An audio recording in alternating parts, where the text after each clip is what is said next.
い全国大会目指して頑張ってみたいかあの若い頃の気持ちを取り戻せたら良いのにもしよろしければ行きましょうか願いが叶う街に札幌時間楽しい年に行くもしかして知ってるのやのととすがり出会うやなものって答えそうかもしれない知りて素晴らしいものそれは救いの旅路だ我々の忘れおいでこれは愛の告白願って忘れましょう成長の苦悩世界を恋になり風のアウハウと叫んで気合い入れよう恋の願うの今日の京都ベケーション京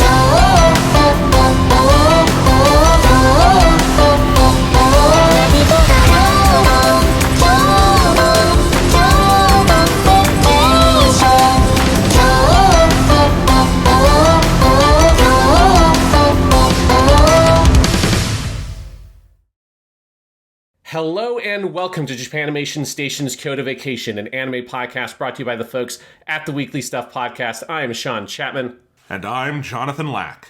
and we are here to kick back, relax, and talk about some anime. This week on the show, we continue part 6 of our Kyoto Vacation. Last week, we began part 6 with A Silent Voice, the masterpiece film directed by Yamada Naoko, and now we are beginning the core of this part of our Kyoto Vacation. This is Yamada Naoko Strikes Back, or I Have No Voice and I Must Sound Euphonium. That's right, we are talking about the fantastic concert band anime by Kyoto Animation. Today we're talking about Season 1 of Sound Euphonium, and we'll be going through all the Sound Euphonium stuff we can. We will see how Season 3 will fit in that, which is currently airing as we speak. But this is the first time I have watched this show, and I've got to say, Sound Euphonium, 2 thumbs up. This is a great, great anime. 2 tubas up, 2 trumpets, a trumpet Yes. and a euphonium up.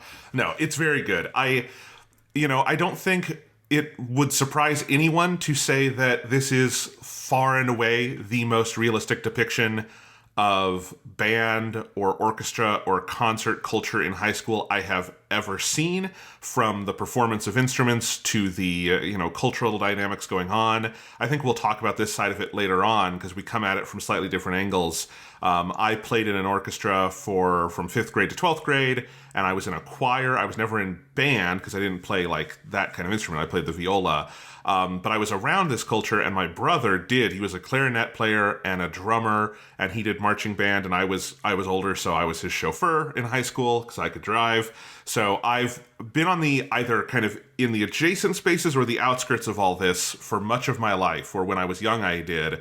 And I have to say, this show brought up memories I thought I had repressed a long time ago. But it also is, of course, a very impressive illustration of this culture. The thing, though, I am far more interested in talking about with this episode specifically is that this is one of the gayest anime ever made. Yeah. I think even though Yamada Naoko is credited as the series Enshutsu, so she's like one step below Ishihara Tatsuya, who is the main director on this, it feels like a Yamada Naoko anime to me. Like, her influence on it is really heavy, including like her interest in queer characters, which has, I feel like, grown in every project she's done. And then you get here, and like, I think one of the things I'm most interested to get into when we get into it, Sean, is that I think there's an interesting tension between the source material that, from what I can tell, doesn't seem like it is as far in that direction as the direction of the show, like the literal storyboarding and animation and everything does. And it's something that I'm curious to see where the show goes from here, because I have some mixed feelings on how it executes all of this by the end. But it is a very good show that I think at a certain episode 8, becomes a great show. But I'm interested to see where it goes from there.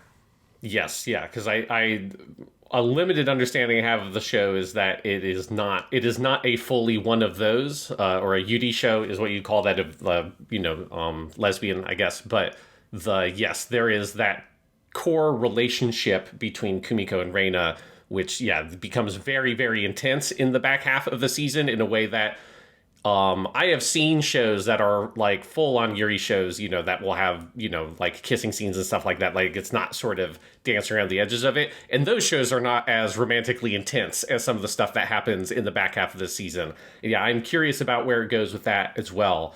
But yeah, in terms of like, the concert band thing, I am not someone who was ever part of like the concert band. I play music, but I only play guitar, which is obviously an instrument that you can just kind of play on your own and don't have to kind of worry about other people. And that's kind of how I enjoy that instrument in music. But I am a high school teacher.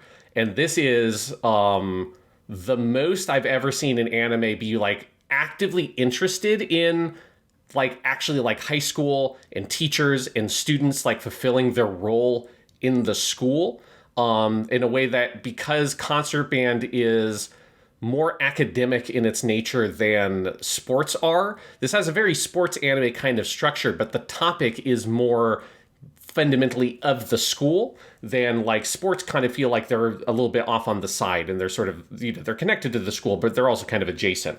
But there is not a common like, refrain of people in concert bands going to do essay classes where they get a C so they can play their concert, instruments. Yeah. Let's just say that.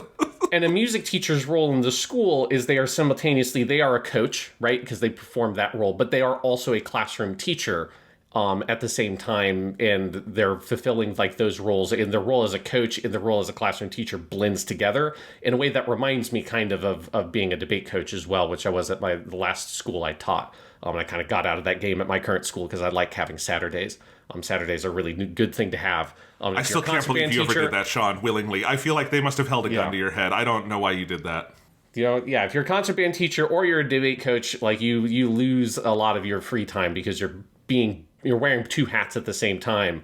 So even though I'm not a concert band teacher, I know nowhere near enough music to be even like touch that role. I know like maybe 0.5% of something that like an actual concert band teacher would know. But being a sort of like proximal role to that kind of stuff, it is really fascinating. I think the anime does a fantastic job of showing the psychology of the students. Taki Sensei is not as front and center, but there are little things I think the show does that it gets very well, depicting this teacher who is, I think very talented from a music perspective, but is very inexperienced as a teacher. And some of the mistakes he makes, I think, are very realistic, and the way that like he very much lucks into in some places the situation that he ends up in. And there are like some things that happen that he gets very lucky with. That I think the show is actually like aware of that some of the techniques he is using are unrefined. And he's trying to sort of figure it out as he goes along. And so the way that the drama amongst the students, the drama amongst the teachers, the competitiveness, the just all the nonsense that happens between the students, it all feels very realistic, very well considered. And then I can only imagine that then extends even more dramatically into the particulars of concert band and playing the instruments and all that kind of stuff, which just a little bit I know you can see the accuracy. You can see that they're playing the notes that they're supposed to be playing, right? They're hitting the drums at the beat they're supposed to be hitting them. Like all that kind of stuff there's a shocking level of accuracy. That is not necessarily surprising from Kyoto Animation, but if you zoom out to the larger animation industry, there are a lot of anime that have music scenes. There's like nothing that does it to this level, other than maybe some of the scenes that KyoAni has done before. I would zoom out farther than that. I cannot name a single live-action movie that does it as well as this. That's a good point. Other than a documentary. If you're talking like a music documentary is a different thing. But if you were talking about a fictional movie with actors, it's not even close. And like I was talking to my brother about this, because my brother, for those who don't know, he writes the music for the show. All the songs you hear we've got a new end song this part of the season that is him, and it's great. But he writes all that music. He was in band through all of middle school, high school, college, everything he does now. He's a composer, so he knows this stuff really intensely. He could be doing Taki Sensei's job.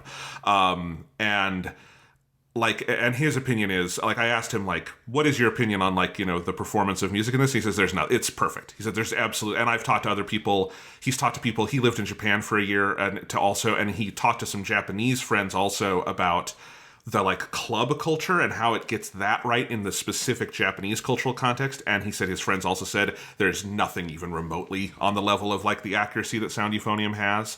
And so I think you take that and you take the animation, like, you know, most live action movies are actors who don't even know what the fuck they're holding when they're playing an instrument. And so it is just a complete crapshoot. There was a recent Doctor Who episode, The Devil's Chord, and Thomas really liked it, but he did have to say to me, every single note in the entire thing is wrong. Like, compared to like what they are supposed to be playing to what is like coming out of the soundtrack. And he said it annoyed him a little bit. And Sound Euphonium is like the opposite of that. Like the level of attention, like to my knowledge, there is basically nothing else that has a sustained engagement with music like this that does it this accurately. And in animation, one of the only things I can think of is the Studio Ghibli movie Whisper of the Heart, which has one major scene of playing instruments, and that's string instruments. And that, for a long time, I think, was considered the gold standard. And it's a Ghibli movie. They have the time and money to do it. This is a TV show. It's wild to see this. Yeah. It's particularly wild because, you know, KyoAni has a tradition of this. Going back to season 1 of Haruhi, you've got the God Knows scene at the where Haruhi plays that song, and then Yuki shreds on guitar. And then obviously you've got all the stuff in K-On! Whereas a guitarist, I can say that like they are basically were always very accurate with that stuff, and even in like the kind of minute details. And they zoomed in on little things with guitar in those shows, well, particularly in K-On! Of like the maintenance of guitars and all that kind of stuff, and you know, cutting the strings in order to restring the guitar, like all those things. They're very, very good at. But for those, you're dealing with basically 2 or 3 different kinds of instruments. You know, if you think of a bass guitar and a regular guitar as being fundamentally the same instrument in terms of that, like how you play it, the mechanics of the instrument, they're the same. They're just like, you know, in 2 different areas of sound. Then you have the drums for Ritsu, and then you've got the keyboards for Mugi. Here you've got such an insane number of different instruments that they have to represent the whole suite of the concert band, all kinds of insanity in terms of that. And it's all represented so well with such a deep level of authenticity that it's mind-blowing. Because the only other anime I can think of that is kind of at this level, that's not KyoAni, is there's the anime Your Lie in April, which is a fantastic show. And that has some incredible music scenes, but also it's only violin and piano. So it's like they get to zoom in on, here's like the 2 instruments we're doing, and we can do these 2 instruments very, very well for the scenes we need to. Whereas for Sound Euphonium, it's like every single episode, and it's like 30 instruments, and it's absolutely crazy. Also, when you look at who are our core characters, they're the characters in the bass group and then the trumpeter, Reina. Yeah.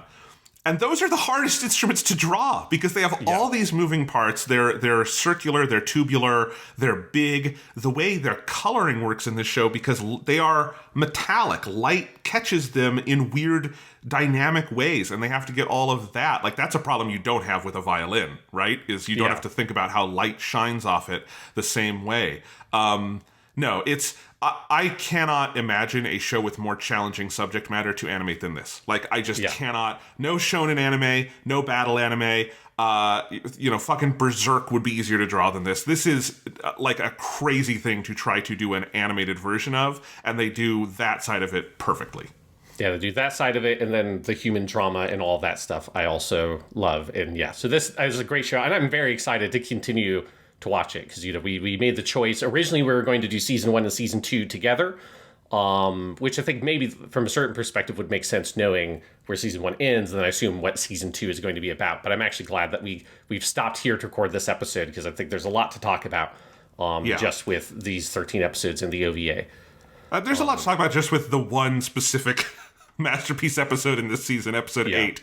I saw that and I'm like, oh, I'm glad we're only doing one episode on this season, because that episode alone has a lot to get through. Yeah. So let's get into the history, because some of the research I found kind of connects to some of these ideas we're talking about. So for the history, we were talking about an adaptation of novels. Let's start there. So the author of the novel, Takeda Ayano, she submitted her first novel, Kyo Kimi to Ikiosuru, or Today I Breathe With You, to a contest held by publisher Takarajimasha in 2012, when she was a first year in college. So we're talking about someone who's very, very young. She was born the same year that we were, Jonathan, in 1992. Well, fuck. So if you want, just to like make us continue to feel inadequate, we're looking at like Yamada Naoko and now Takeda Ayano. You're like, shit. Okay, what have we've made a lot of podcasts, but we haven't. Yeah. Has Takeda Ayano recorded over 500 podcasts? I don't think so. Exactly. So she published her first novel in 2012, and then following that success, she began working on her most famous novel series, Sound Euphonium. So she was inspired by her time in concert band in elementary and middle school. And then she had also written an article on the concert band from her alma mater, high school, as part of her college program. She wrote that article. And so she ended up basing this novel on a first-year high school student joining concert band, and she named it Hibike Euphonium, or Sound Euphonium, Welcome to the Kitauji High School Concert Band. Just on a note for the title there, because I think the title is kind of like hard to parse in English, the word sound in Sound Euphonium is a verb in the command form. So it's not like it's not a noun, it's not a sound euphonium, it is sound euphonium, like commanding the euphonium to sound out, basically. So Which is why the exclamation point there is helpful, because it helps you know what that means. Sound forth, euphonium. Yes, this is not KyoAni, where the exclamation point is purely stylistic, and then a way to also demark the second season. Here, it is a grammatically important piece of punctuation. I wish the second season of Sound Euphonium did the thing and just had 2 exclamation points after sound. That'd be great. Yes. Or maybe a sound, exclamation point, euphonium, exclamation point. Find some other places to put it there. Yeah. Or maybe a question mark, sound, euphonium? If there's maybe some self-doubt in season 2, we'll see. Yeah. So anyways, so she wrote this novel. She had struggled alongside her editor on which instrument initially to feature for the main character, and initially considered doing trumpet or trombone, which would make sense because those are sort of the stars of the concert band. The trumpet obviously is like that gets the big solos and stuff like that. But she ultimately decided to go with the relatively minor instrument, but also the instrument that she herself had played in concert band, which is, of course, the euphonium, which I think is a really important thing for this series. I love that it's the euphonium, an instrument I would literally not know about if it was not for the title of this series, and me being like, what the fuck is sound euphonium? And looking at, that's this like sort of, relatively obscure, if you're not into concert band, it's not a horn, it's not a trumpet, it's not a trombone. It's not a tuba. The euphonium, it's one of those sort of like in the middle space where it's not like kind of those instruments I think really stands out. But I think that actually is kind of really cool for the story. As someone who spent his, school career playing the viola, I appreciate it, because when I would tell people I played the viola, they'd go, "What's that?" And they would think it's a big violin. Actually, it's a small cello, but that's okay. Yeah, it's like a viola. That's the like the violin on steroids, right? That's what you play. Yeah. Yeah. When researching the novel, this is for me, when I was researching the novel, it also became clear this is one of those of like, is this a novel? Is it a light novel? It's one of those kind of like Hyoka. It's in this sort of like weird middle ground. The book is technically classified in storefronts as simply a novel. So if you're going to like a Japanese bookstore, it will be the novel section. If you look it up on Bookwalker, which is where I buy my Japanese books digitally, it is just classified as a novel. But it is basically a light novel in terms of style. So stylistically and commercially, it shares so much in common with light novels. The one big thing is it does not have illustrations in the book itself. It has an illustration on the cover, obviously, which we'll come back to, but it does not have like illustrations kind of scattered throughout. And that's one of those things that helps push it out of the light novel category. But it is basically a light novel. And when I see people, I've like read a bunch of like opinion pieces and stuff online from the Japanese perspective, just because I was curious to see reviews and stuff. And so many people just called it a light novel anyways, even though it's not technically a light novel. So if you're curious about that classification, that's my answer to that. What, is this a light novel or not? The book has been translated into English, and it's funny. On the Amazon page, it says Sound Euphonium (parentheses light novel). So it is published as a light novel in English by Yen Press. But is there more than one volume? Because they only have one out in English.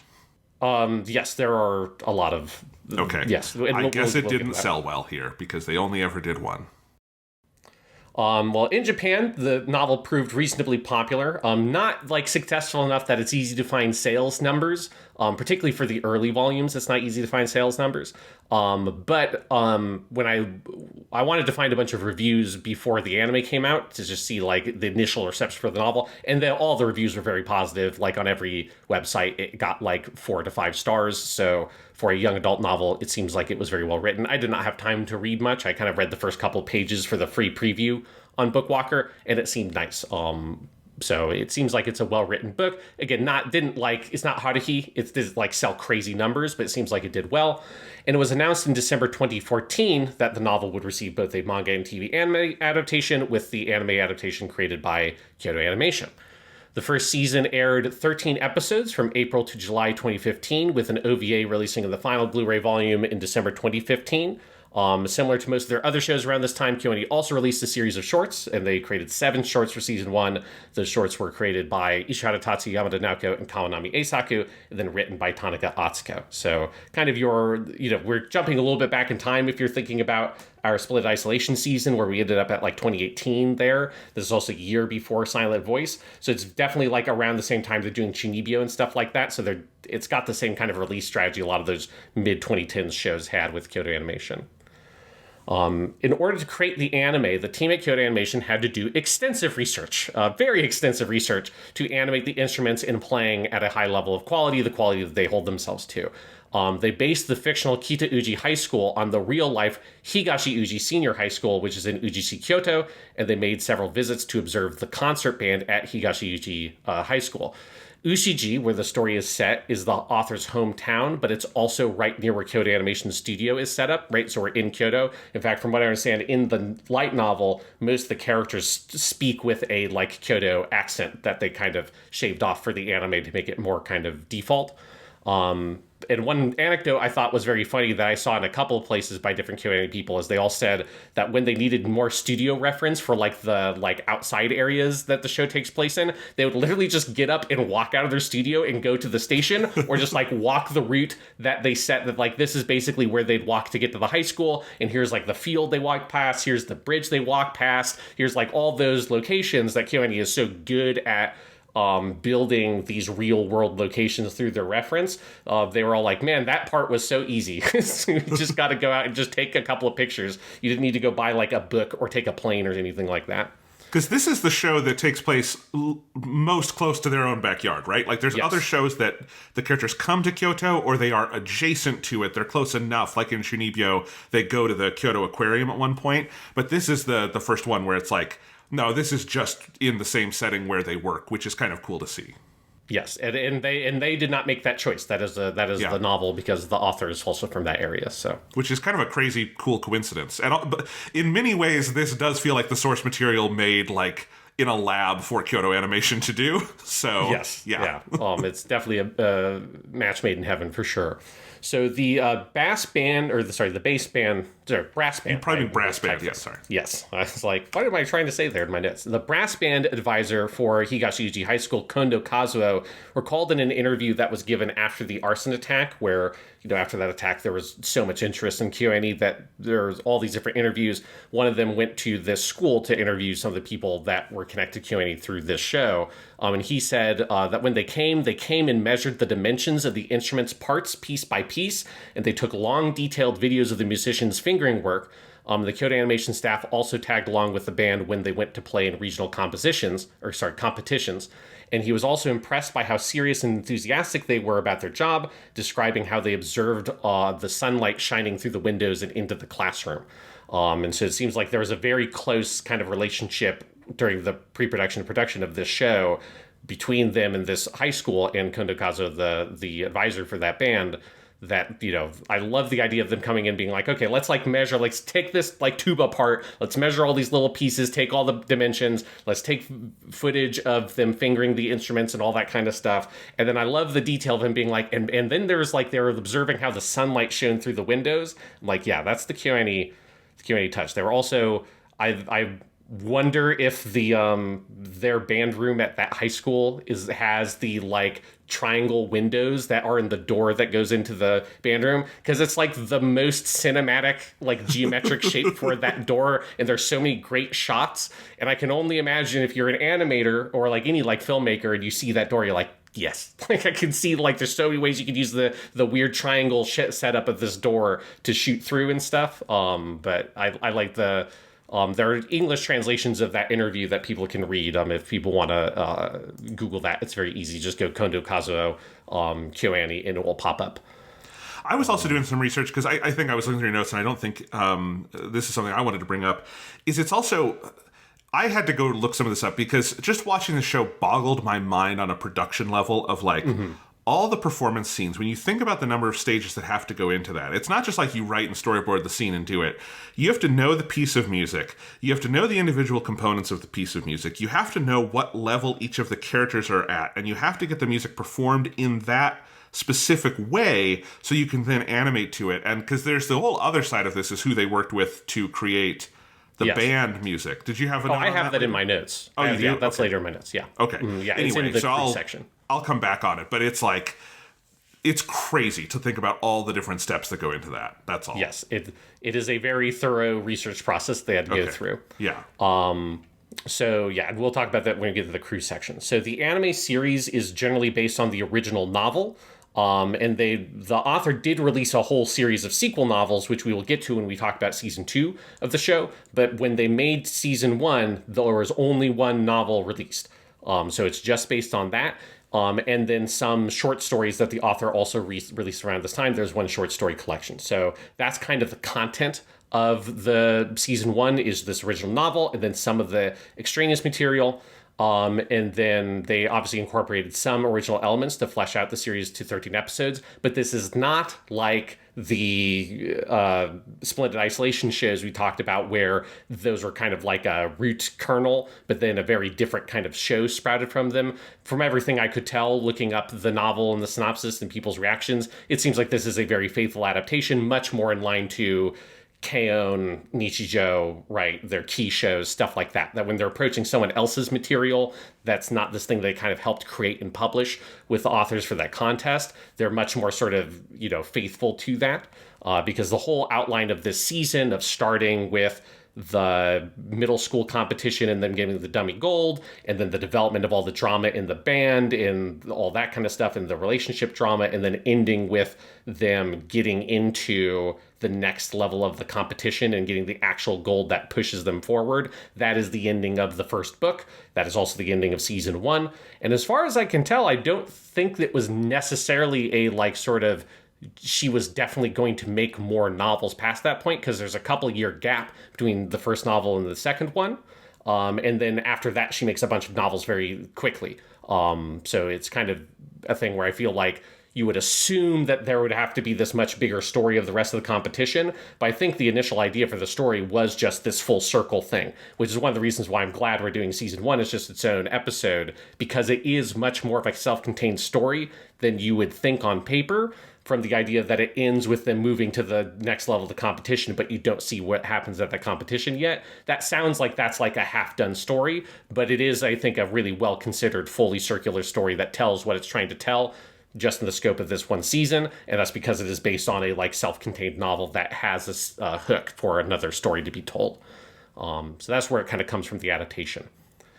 In terms of reception, the series enjoyed reasonable success with its home video release, averaging around 8,000 copies per volume. So it's not like, a massive hit, but it's also a respectable hit, right? That 8,000 copies is that's where you want to be to have something that's going to be able to be successful to keep going forward, even if it's not necessarily, grabbing the entire anime industry by storm like KyoAni did.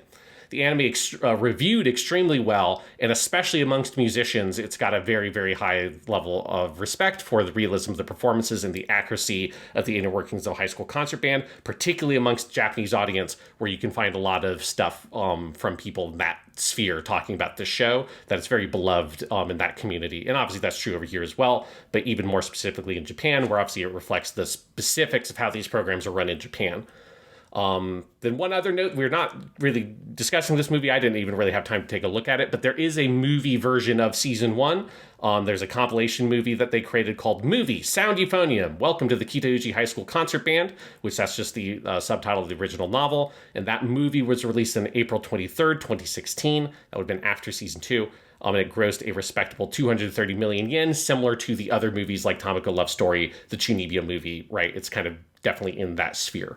And we'll talk about, they did a season 2 movie, and we'll talk about that when we get to season 2. But overall, this is, again, not we are sort of totally blowing the hinges off of the anime industry with our level of success, but this is definitely more successful than anything we talked about in the Splendid Isolation section, other than Chunibyo, Love Chunibyo and Other Delusions. Yeah. Well, I mean, and obviously it has had legs considering that the third season is only just airing now. Now, that's partially because of the arson attack and stuff, but it tells you that it still has the legs to be airing all these years later.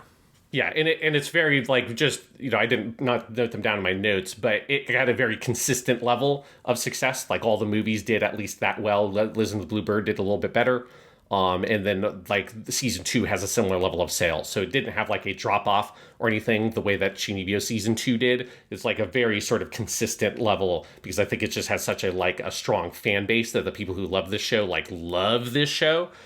Because it represents such a particular thing to people that you just don't see represented in media. So I think that's one of the reasons why it can continue to release more and more content, because the fan base it's serving is so starved of this specific kind of thing. And so there's kind of like a guaranteed financial audience out there for this show to hit.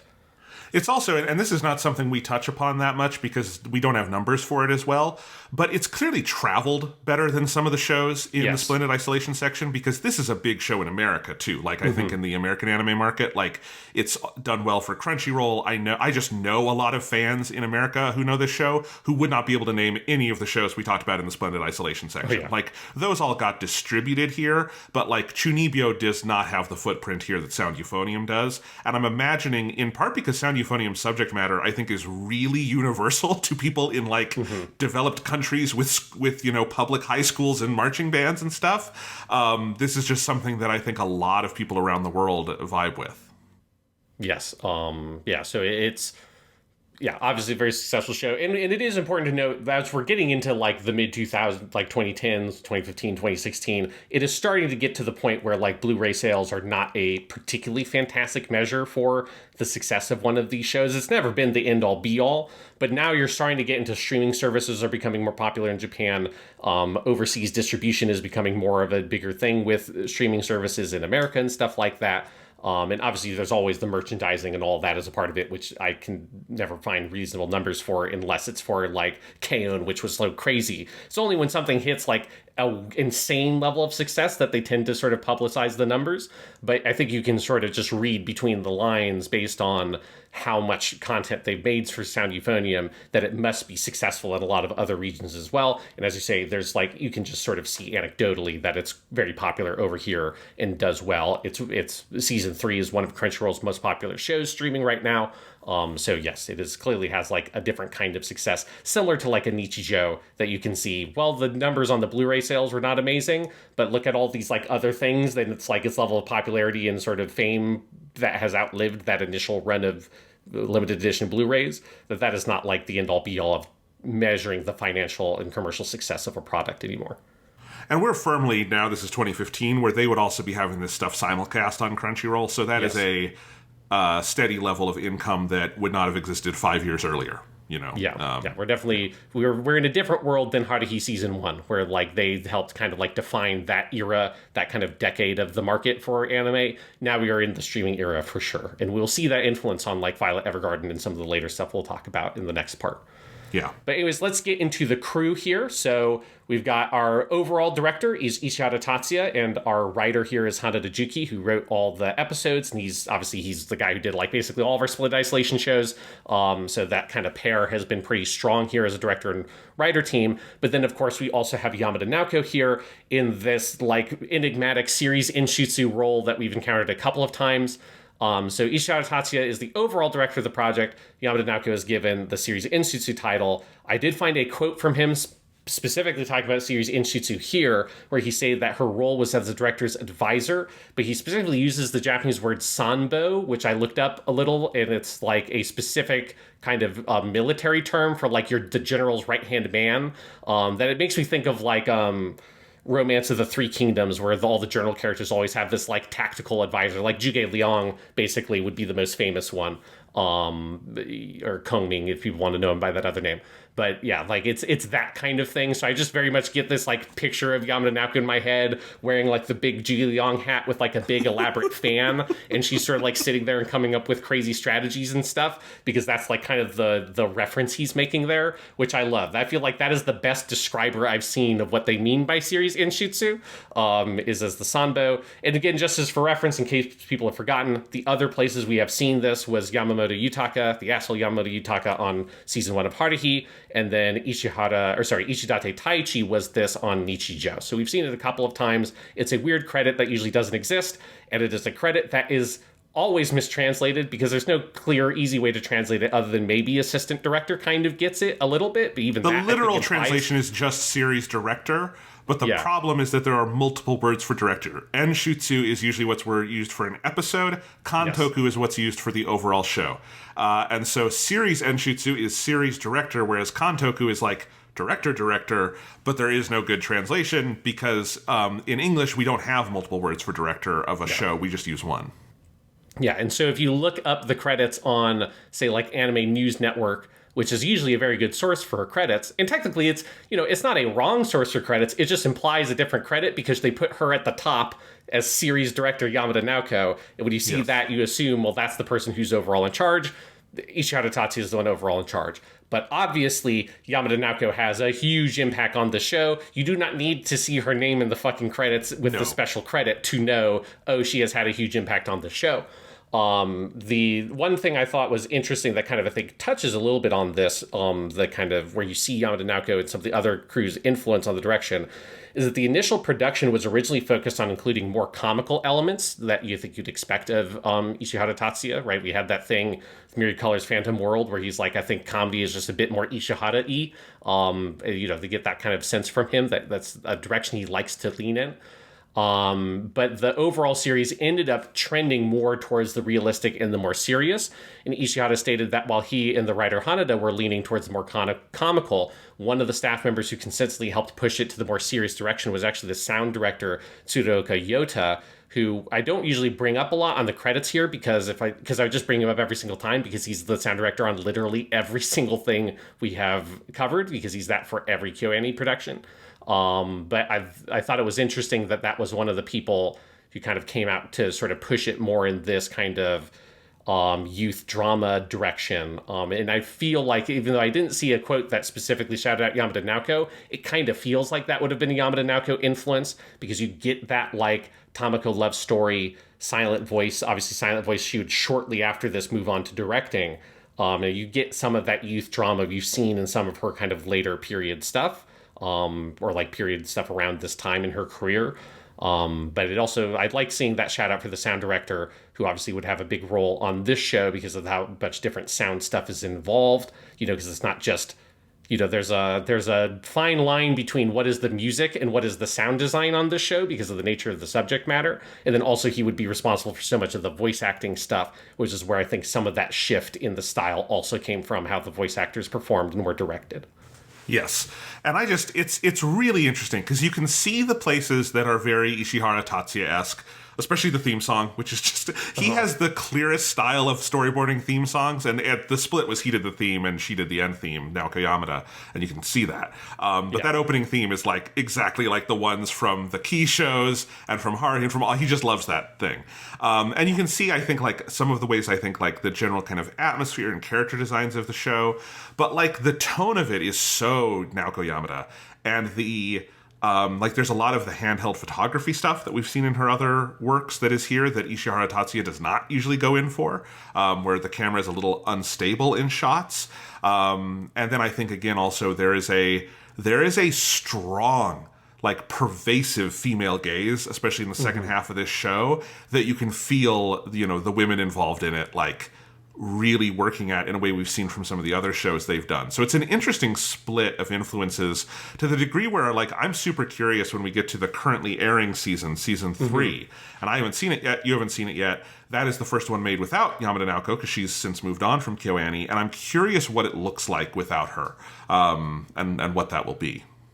Yes, because obviously it's, her influence is so distinct in all the ways you said. Then obviously eventually she does the Liz and the Blue Bird movie, which she directs, and she's involved with everything up until the point where she leaves. You have the arson attack happens, Yamada Naoko moves on from KyoAni, and then now we have season 3, which she's not involved in.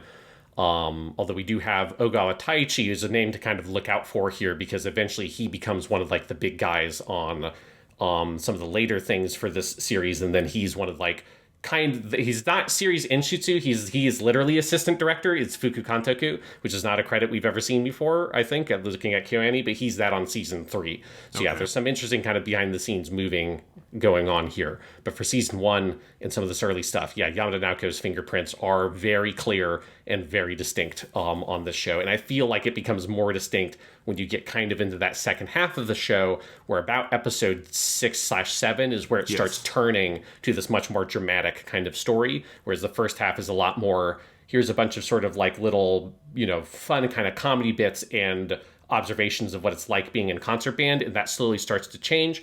Not in a way that's too dissimilar from season 1 of Love, Chunibyo and Other Delusions, where that one is also kind of pivoted around a Takemoto Yasuhiro directed episode, and you kind of start to shift into this other tone. Yeah.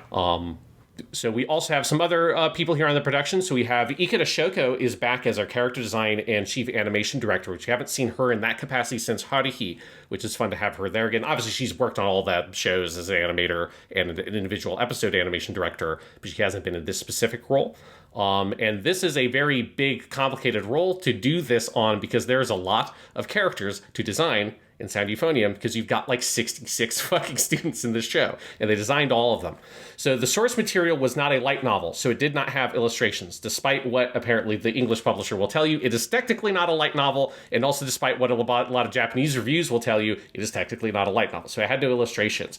But most of the main cast, like Kumiko and Sapphire and Hazuki and those ones, the main characters... Midori, quit dead naming. I mean, just let's get this out of the way right now. Her name is Midori. She tells us to call her Midori. Let's not dead name this poor girl. I'm sorry, I'm a Tonica stan, and she just insists on calling her Sapphire Kawashima, and it's bullying. It's wrong.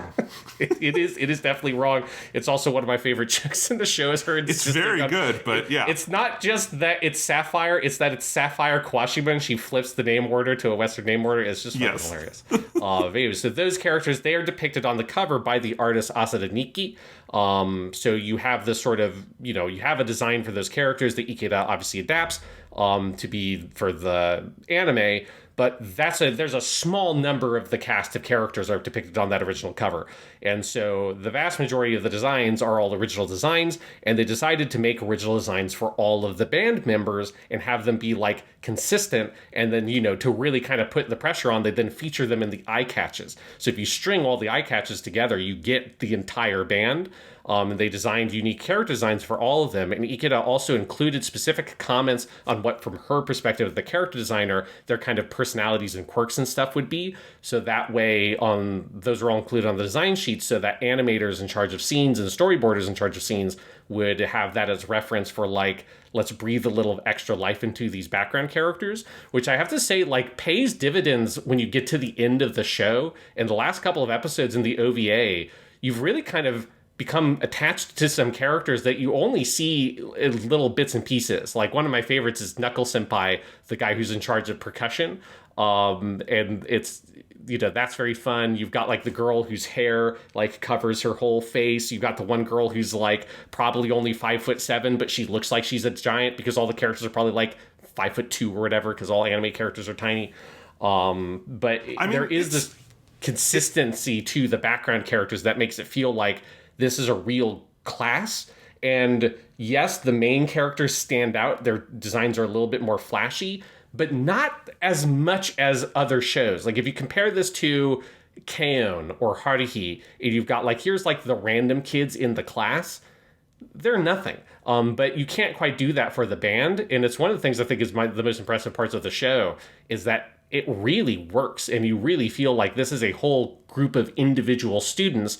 We just happen not to be zooming in on, like 60 of them compared to these other ones we're really paying attention to, but those 60 other ones still really matter. Yeah, no, totally. It's wild. And I think one of the things that's notable about this show compared to other KyoAni shows is it just has a much bigger cast. Even when you're not talking about like the kind of background figures in the band, you know, KyoAni is a very small ensemble. Haruhi is a very small ensemble. Most of the shows we've talked about have a small core set of characters. Probably the furthest out we've gone is something like Tamako Market, because there's just a number of, like, you know, the weirdos on the arcade that they all live in. But, like, this is, you have your main group of girls, but then you have so many other characters who consistently do come in and out.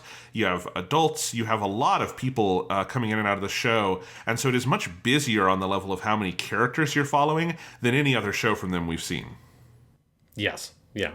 And it's just a really cool part that I really appreciated that they took the time to do that, and I think it really helps the overall show.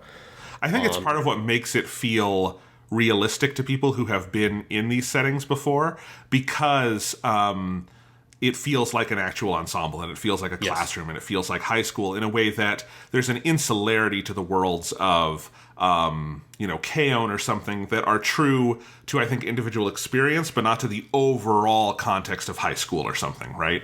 Yeah, and with the ensemble nature of the band, like, you kind of need all those other kind of people there to fill that out, and it just works really well.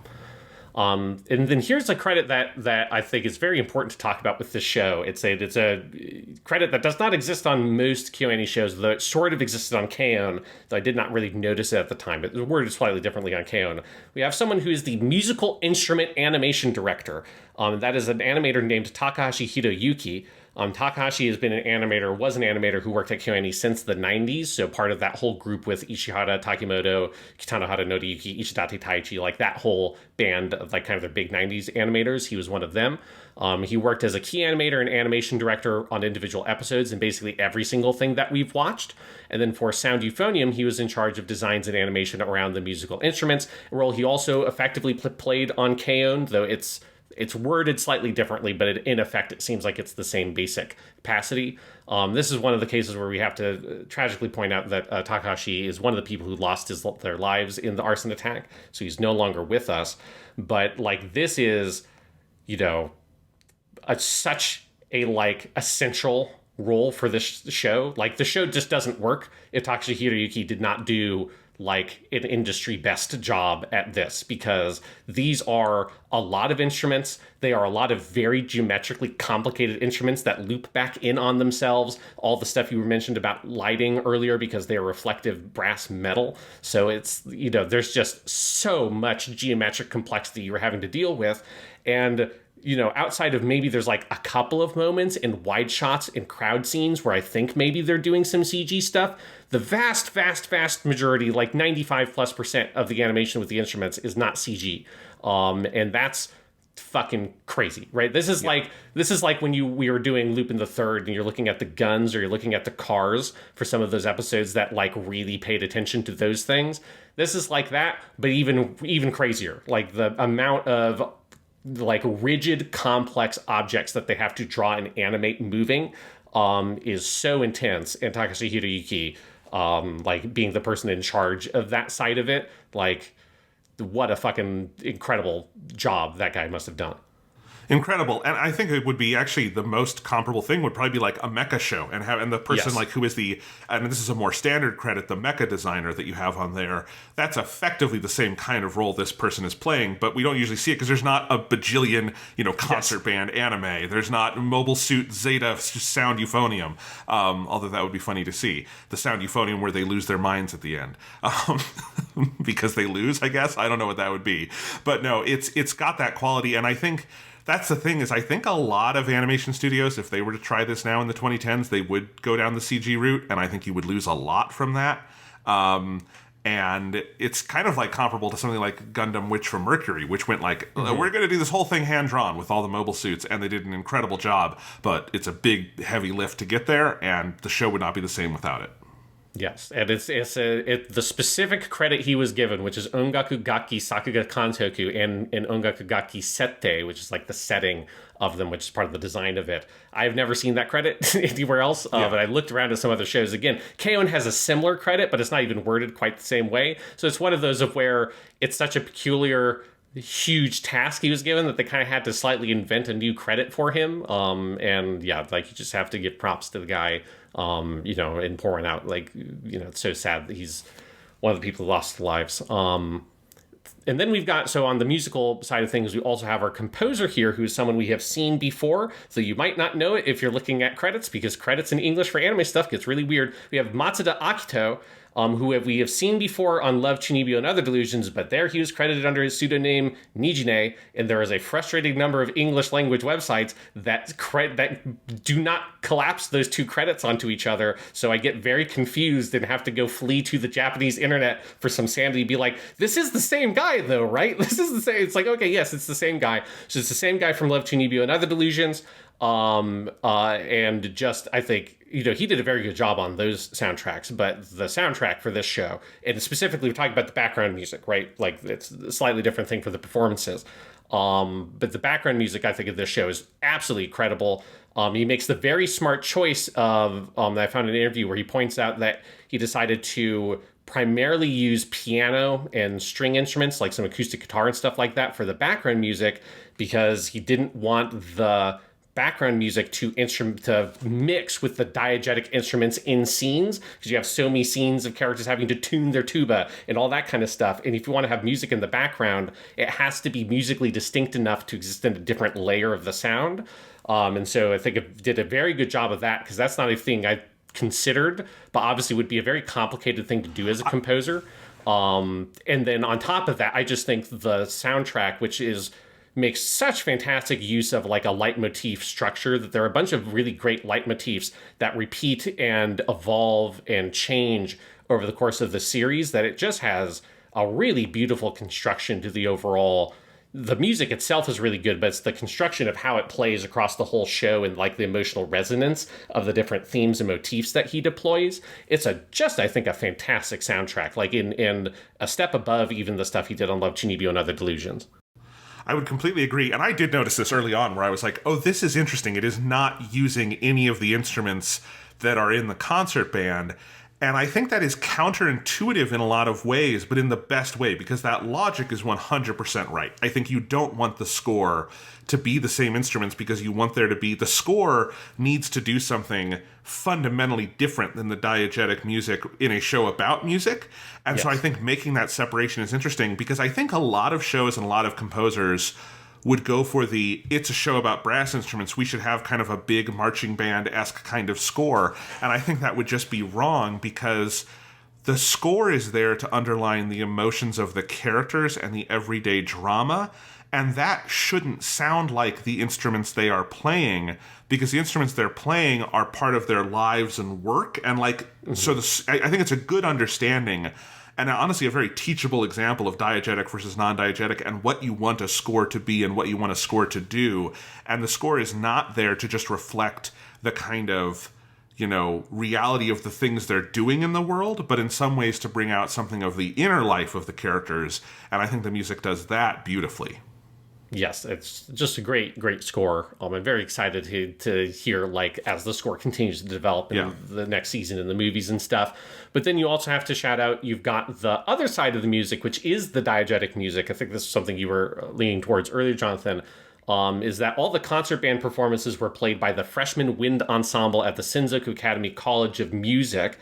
And I didn't put these anecdotes in here, I think it was something you were going to say earlier, where one of the specific things they had to do was be very particular about, okay, how advanced are these individual players at what points in the story, and build into the performances those different elements. And that's one of the most impressive things about the whole show from a musical from a music perspective and music performance perspective, is when you have the scenes where they're playing in the ensemble and Taki Sensei is up there trying to conduct and stuff, and then he stops them and points out euphoniums, what were you doing here? Or trombones on this measure, blah, blah, blah, blah. The mistakes or the weird quirks in the performances, those are actually there.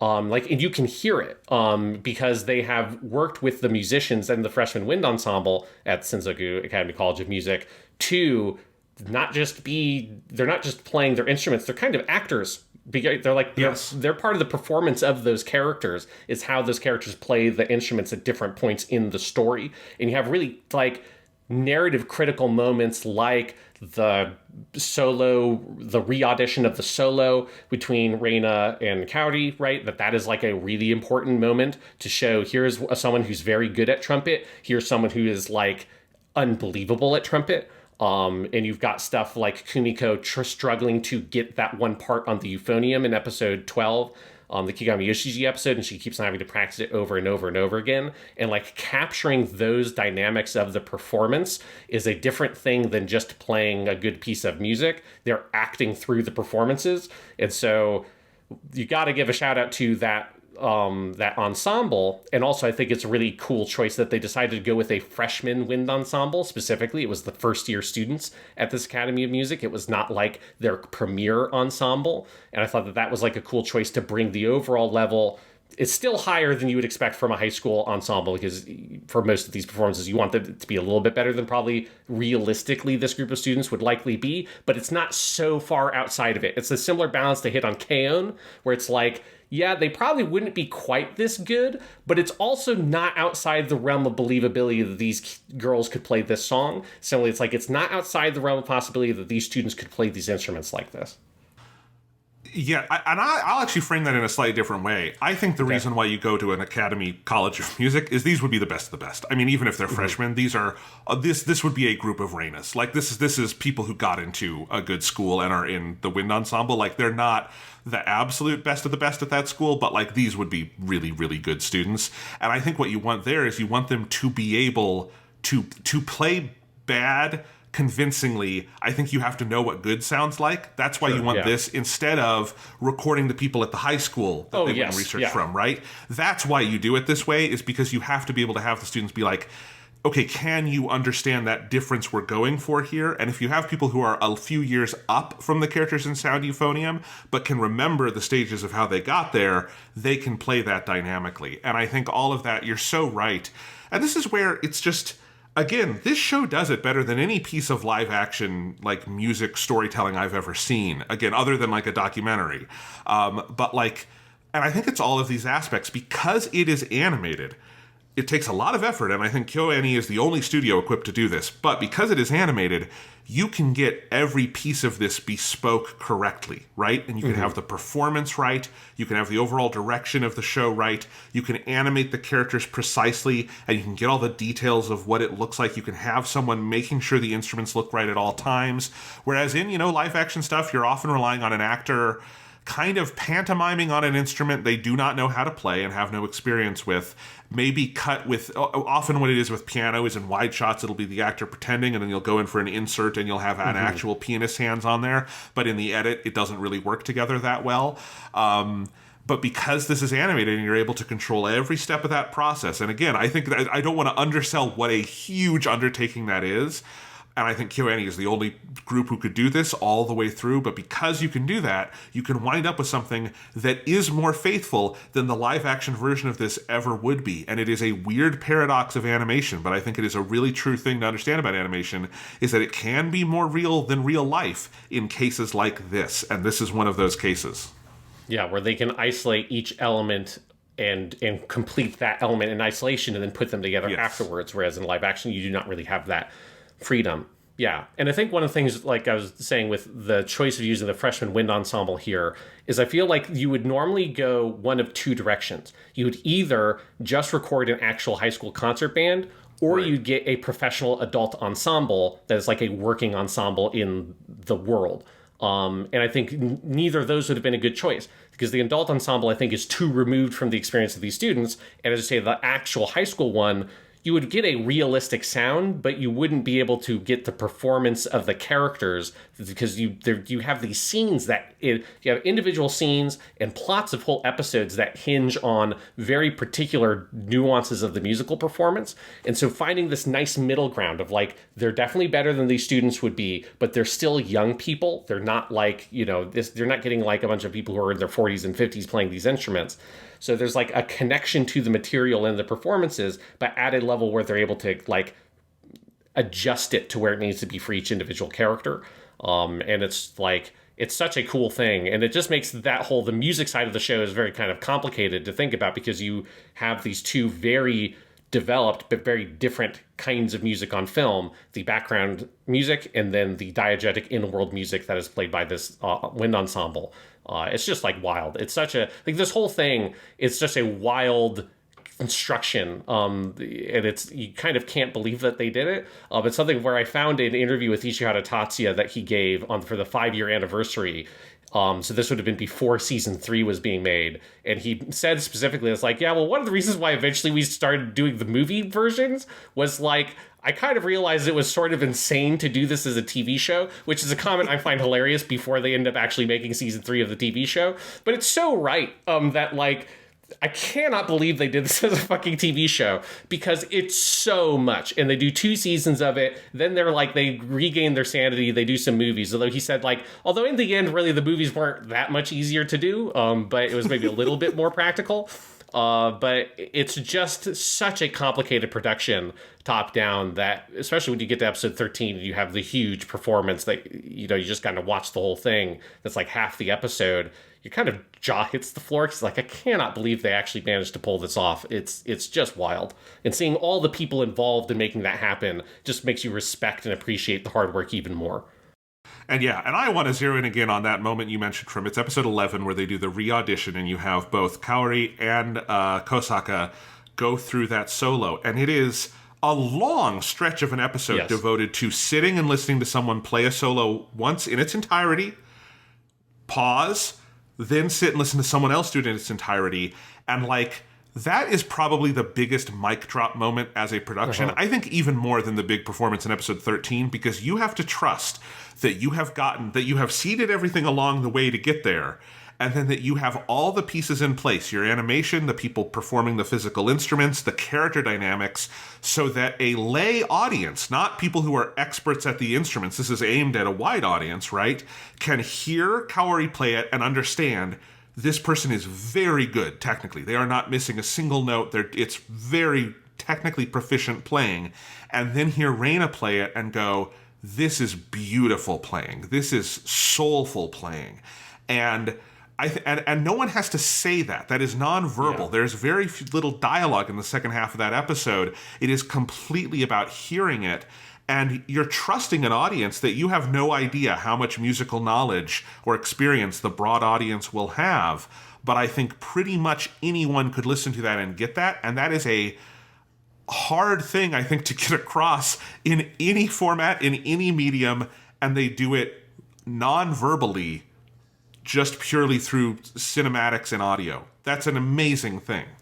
Yeah, because, I mean, it happens all the time that you have a movie or TV show that's trying to do something with music, and you kind of have to just sort of suspend your disbelief of like, oh, this song they're playing is supposed to be like the greatest song you've ever heard in your life, and you're like, that's actually kind of shit. You know, and it's you know, there's something we're on the Weekly Stuff podcast. This would have been a little bit ago from when we're recording this, but we did an episode of Doctor Who that we reviewed. It's a very good episode called The Devil's Chord, but there's a huge musical number at the end of that episode that works fine for the story, but is not really a great, I think, like, piece of music. It is not like, you know, it doesn't, as music, I don't think it really sells what that episode wants it to sell. And I'm fine suspending my disbelief because that's how, like, most things are. Most musical pieces of TV or movies you watch, when they try to incorporate that kind of thing, unless they're doing, like, a actual music bio and you're, like, watching someone just play a classic, you know, country western song or something like that, where you can kind of just pull on a real piece of music to do this for you. But anything that can't do that, or is pulling on a more obscure piece of music, it always feels like it's fudged, and you just have to kind of ignore the fact that it doesn't really do what they're saying it does on screen. You just have to accept it. Here, I don't know jack shit about trumpets, right? Trumpets are about as far away from my realm of musical knowledge as a guitarist you could really get to. And like immediately on literally the first note of Reina's solo, you can hear it. Because you can hear the dynamism, right? The change in like volume that she is putting into the first note and how it starts loud, then gets quiet, then builds back up. And it's like immediately you're like, oh, that's what it is to be a really good trumpet player. I don't know anything about trumpet. I feel like like, I understand, like, in my heart now what the difference is just hearing these contrasted next to each other. And the fact that that's not the only time it does it. The show does that all the time. You hear all these little tiny pieces of the performance they're trying to put together, and how they're sort of struggling through it, and they're missing their tempo a little bit, or the tone is really like fuzzy and weird. And again, I just don't even know anything about the literal mechanics of how these instruments produce sound, but you can feel the issues in it. And then as they slowly get better over the course of the show, and then it culminates in this big full performance where you see it all come together. It's just this really sort of magical experience they're able to design by making all these little individual pieces work as well as they do. Yeah, absolutely. Yeah. Before we move on, I want to give one quick shout out to a content creator online that I've liked for a really long time, and I wanted to watch his reactions for this show because I knew he had done them. I thought it would be very interesting. And he's a relatively smaller creator, but someone I really like. There's a YouTuber / Twitch streamer named Drumroll Tony, who I really love, who his YouTube channel, he's got a lot of videos breaking down, doing music analysis of a lot of different kinds of music, but a lot of it ends up being anime music and video game music. And he is an actual concert band instructor and a drum roll instructor. And he's now, I think he's like, does the band for the Seattle Seahawks. So he's like a very, very experienced musician who is also a teacher. It's one of the reasons I like him is because he speaks pedagogy. He speaks like the language of a teacher, even if it's a different domain. And he does really great videos. I highly recommend people check them out. But also on his Patreon, if you subscribe to his Patreon, he does some episode reactions, and he did them for Sound Euphonium. And so I watched all of those, and it was very interesting seeing an actual band director break down the show. And he was very critical of Taki Sensei in ways I appreciated, because they're the same ways I was critical of him. We'll get to that. Of not in a way that's like where the show is wrong, but he is a very inexperienced teacher, and I think they do some smart things with the way they do that we'll talk about. But also he was hugely complimentary to the show and how it did all these things we're talking about. So it's not just us talking out our ass. Like, I've watched the actual band teacher, who's very experienced, also compliment these things. And so if people are interested in seeing someone who's more of a professional in that world react to this stuff, that's a Patreon to go check out. Well, and I hope... I would love to have my brother Thomas on a future episode to talk about this, because I've been mentioning him already, and I was thinking that maybe in the season 2 episode we should bring him on, because we will not have this giant history section to go through, and it might be a good place to have him on to talk about it, because he's been telling me about this show for years. He is this kind of musician, and I was texting him a lot of questions over the week I was watching this show, of just like, because I was so fascinated about it. Yeah. All right, so just a couple other points, and let's break down this sucker. So episode directors, we've got our usual cast of ne'er-do-wells here. We've got Yamada Naoko directing episode 1, and she also does the storyboards for episode 13. Unsurprisingly, episode 13 splits the episode director and the storyboard role, given how fucking complicated that episode is with the performance. So she's as the storyboards for that, but Kawanami Eisaku directs episode 13. Ishihara Tatsuya does episode 2. Yamamura Takia did episodes 3 and 10. Yukimura Ai did episodes 4 and 11, although Yamada Naoko and Ishihara Tatsuya are co-credited for the storyboards on episode 4. And then you've got Kigami Yoshiji did 2 episodes here. Episode 5, which is the Sunfest episode, and episode 12, which is definitely, like, I think the one fighting with episode 8 as the best episode of the show. Like, those 2 are just incredible. Kawanami Eisaku did episode 6 and 13, again, which 13 was storyboarded by Yamada.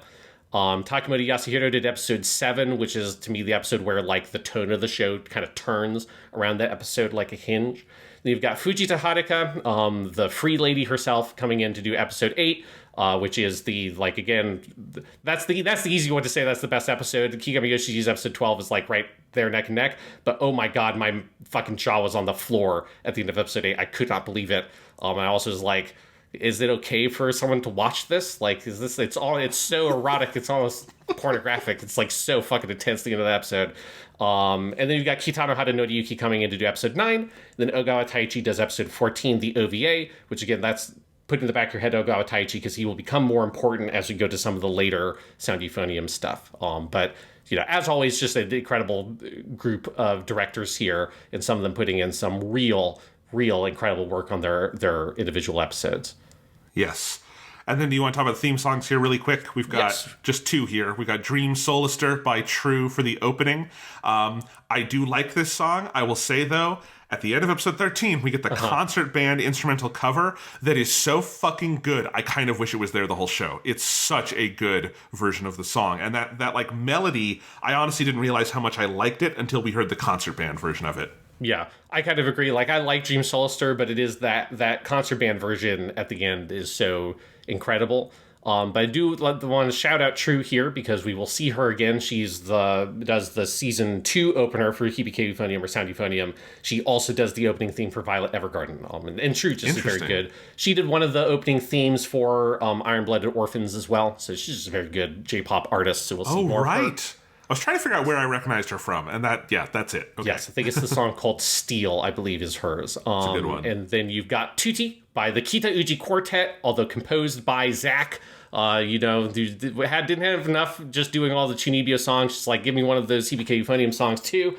The Kita Uji Quartet is the main 4 voice actors, Kurosawa Tomio, Anzai Chika, Asai Ayaka, and Toyota Moe, all singing as their characters, right? This is very much your KyoAni style ending theme, right? This was the one that is animated with storyboarded by Yamada Naoko. So they're definitely, I like that after KyoAni, it feels like all KyoAni shows are like, man, those KyoAni endings fucking ruled, huh? Let's just do that for all of them. I definitely like the ending more than the opening in this show. I think Tutti is a great song. It's got a fucking killer bass line that comes in at the beginning that I love. And then the animation is great. It's very playful. It feels really right for this show. Basically, any of the Yamada Naoko style, KyoAni style endings are solid gold. This one, no exception. Yes, and because I'm just a poor little guitarist, I had no idea what tutti meant, so I had to look it up. But it's a musical instruction for when all the instruments play together, which is, of course, what they all sing together in that song. Japanimation Station. Thanks for listening to Japanimation Station. If you're enjoying the show, please remember to like and subscribe, leave a review on Apple Podcasts or Spotify, and tell your friends. You can support the show directly on Ko-fi at the link in the description. And remember to check out the Weekly Stuff podcast, our long-running series on movies and video games and everything else on all platforms. And now, back to the show.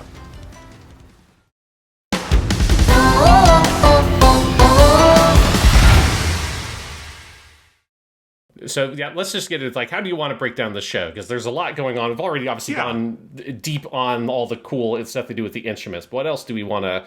How do we want to go about this? I think there's a lot of big themes that we can go on, right? I think we've probably already put enough praise into the overall production of the show. You guys know our thoughts. It's that side of it is incredible. I want to talk about kind of the pedagogical side of the show with the teacher. I think that's going to be really interesting because it is a really interesting side of the show, and I think it's the kind of thing that you probably wouldn't cue in on if you weren't in the world of teaching, but is a very, I think it is a very thoughtful side of the show. And I want to talk, obviously, about the interpersonal drama and the just sheer, sparks between Reina and the main character, who's Kumiko, who I will just tell you right now, whose name I can never remember. I have learned this in multiple conversations with my brother. I cannot, in any circumstances, remember Kumiko's name. That's not even a reflection on the character. I don't think she's the most interesting main character ever, but I have no problems with her. I just can never remember her name. So I'm going to do my best, but mostly I'm thinking about Reina because she is cool as shit. So which theme what thread do you want to pull on first, Sean? I think maybe let's kind of run down some of the characters and talk about the character drama side of it, and then we'll come around to Taki Sensei, because obviously Taki Sensei is a character I have a lot of thoughts about, but also the show is not as much about him because it's it's written, the novel was written by someone who is a student, not a teacher, and I think you very much see that in the POV, but I think that's still a well-observed performance for the teacher. But let's run down some of our characters here. So let's talk about Kumiko, because this is one of the things about the show. She's a very different character than I pictured, right? Because this is a show I had never seen before. The only thing I knew about it was I knew obviously it's got a whole band thing, and it's KyoAni, and it's obviously, I just assumed, it's going to be very, very good. For whatever reason, I just never got around to it. And I think one of the reasons I didn't get around to it is when I saw the banner images on Crunchyroll or something like that, and you see Kumiko, she read to me as looking like a kind of generic-y KyoAni kind of character. And I just assumed she was going to be a bit more kind of bubbly and positive and like, oh, I'm going to join this terrible band, because I kind of knew the setup was she joins this band that's really bad, and then by the end they're like winning this competition or whatever. So I knew that was like the overall thrust of the plot line. So I thought it'd be like this kind of pretty generic high school drama band story about a kid joins school with bad band, and with the help of her and the hot music teacher, like they're able to sort of turn things around. And that's not Kumiko's character fucking at all. And I love her character so much. I love that she's this very awkward kid who's pretty introspective. She has this bad habit of just sort of blurting stuff out without kind of thinking what she wants to say first.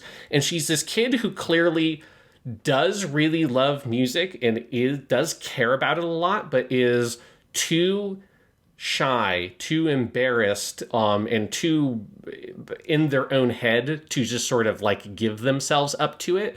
And seeing her evolution from that at the beginning of this like awkward kid who's not even really sure if she wants to join the band because of all these kind of like the social awkwardness of it all, and her weird interactions with Reina in middle school kind of pushing her away, her being like, do I really want to play the Euphonium again? And that slow turn you get through the development of the series by the time you get to episode 12, where she's having to struggle on that one part, and she just like declares very affirmatively to her sister, no, I love Euphonium. Like, I don't care if maybe I don't ever go to a music college, but I love doing this and I want to do it because this is what I enjoy. And it's such a great character arc, and it's a phenomenal performance by Kurosawa Tomoyo, who plays her, who's been in a number of things I've really enjoyed. She's Sylphie in Amagi Brilliant Park, one of the KyoAni shows we did not cover, but I did watch some of it on my own time, and that is a very funny character. But her big thing is she's the main character in Land of the Lustrous, and that is just a fantastic show, a fantastic main character that I think has some kind of similarities here to Kumiko. But her performance in this character and the evolution of that character, it serves such a fantastic heart to this show. And it's the thing that really sucked me in, because I was just surprised by it. I just didn't expect her character to be quite like this.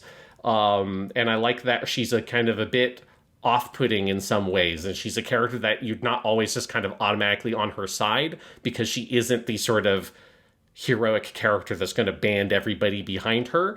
She's the euphonium player, right? It's part of the whole thing. She plays in the bass section. She's supportive. She's behind the scenes a little bit. She's not the star that stands out in the middle of the stage and plays the huge solo, who's the character you'd expect to be the star of these kinds of shows.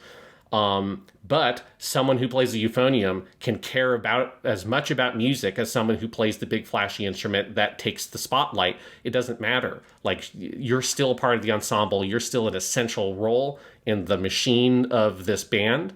And she finds true joy in that role. And that's just a really, really satisfying character arc, I think, that serves as what, to me, is the heart of this show. Yeah, absolutely. And what's interesting for me, though, and this is going to be a theme throughout this discussion, is I think all my reactions to this show, both positive and, I don't want to say negative, but I have some things I'm on the fence about and I want to see where the show goes. Mm-hmm. But they all run in some way through episode 8. Episode 8, yes. The one that is the standout episode of the show. Because I think through the first 7 episodes, I would have said I thought this show was good, not great.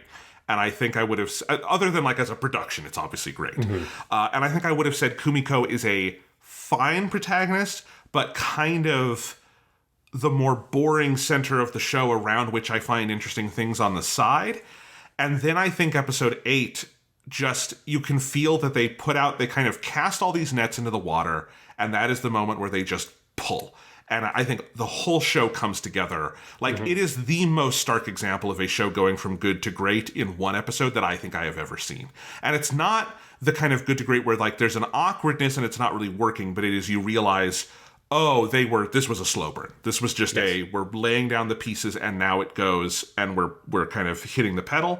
And it works so beautifully. And I think what it is with Kumiko is realizing that this is a character who is a little bit quiet and backgrounded in the early going, because she doesn't really know herself. She doesn't really know her feelings towards others, towards her instrument, towards her role in this band. So much of this show, and it is something I think I love about it in terms of how it portrays a band or a club, atmosphere like this is I think through Kumiko's eyes, you see all these other people with different and diverse reactions towards their instruments. You have the character Aoi, who just winds up dropping out because she realizes that, school is more important to her and she wants to focus on her exams, and she wasn't into kind of the intense, let's go to nationals thing.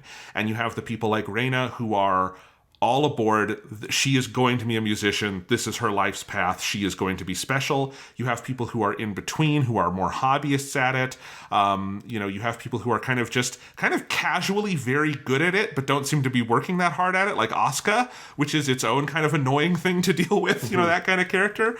And so you have this range. One of my favorite characters, the one who I think is closest to maybe who I was in high school, is the third Euphonium player, who is a second year who isn't as good as Kumiko, and kind of goes through an arc of briefly putting in the effort and then realizing that's kind of, she can't go that far that quickly. And so I think you have Kumiko feeling and synthesizing all these different things and not knowing which one she is. And frankly, if we're just going through the visual language of the show, through discovering her clear lesbian sexuality, also discovers that she loves her instrument. And that is kind of the relationship with Reina. And if you want to go more on the level of what is the script telling us, her friendship with Reina and her, deep admiring respect for this girl, realizing that she also has a love for this. Maybe not to the degree of Reina where she will be a, lifelong career euphonium player. Maybe she will be, who knows? But she does have a real passion for it, and she has a drive that makes her different than your kind of standard boilerplate milquetoast protagonist. And I think that pivot point and all the groundwork they very carefully lay to get us there, and then the payoff from it, brilliant. Yeah. Well, I mean, and Kumiko's introduction at the very beginning of the show sets this up so well. And that was this dynamic between her and Reina of where, their band wins a gold medal, but they get a dummy gold. This was a thing that took me forever to figure out what the fuck they're talking about. Like, what the hell is a dummy? Like, you won a gold medal. What does this mean? There's like, okay, so you can win a gold medal, but that doesn't automatically mean you're selected to be the team that moves on to the next stage of the competition. It's like, okay. So, but she, was, fine with that, right? She was like, oh, we did a good job. And she kind of left it there. And then she turns over and sees Reina, who is just, bawling her eyes out and is so frustrated that they didn't win, right? Like, yeah, they did a good job, but they didn't do the best job. They didn't move on the next level of the competition. And when Kumiko just says, wait, you thought we would actually be able to do that? It's such a great character-defining moment of the way that she sees the world in this very pessimistic, kind of cynical way.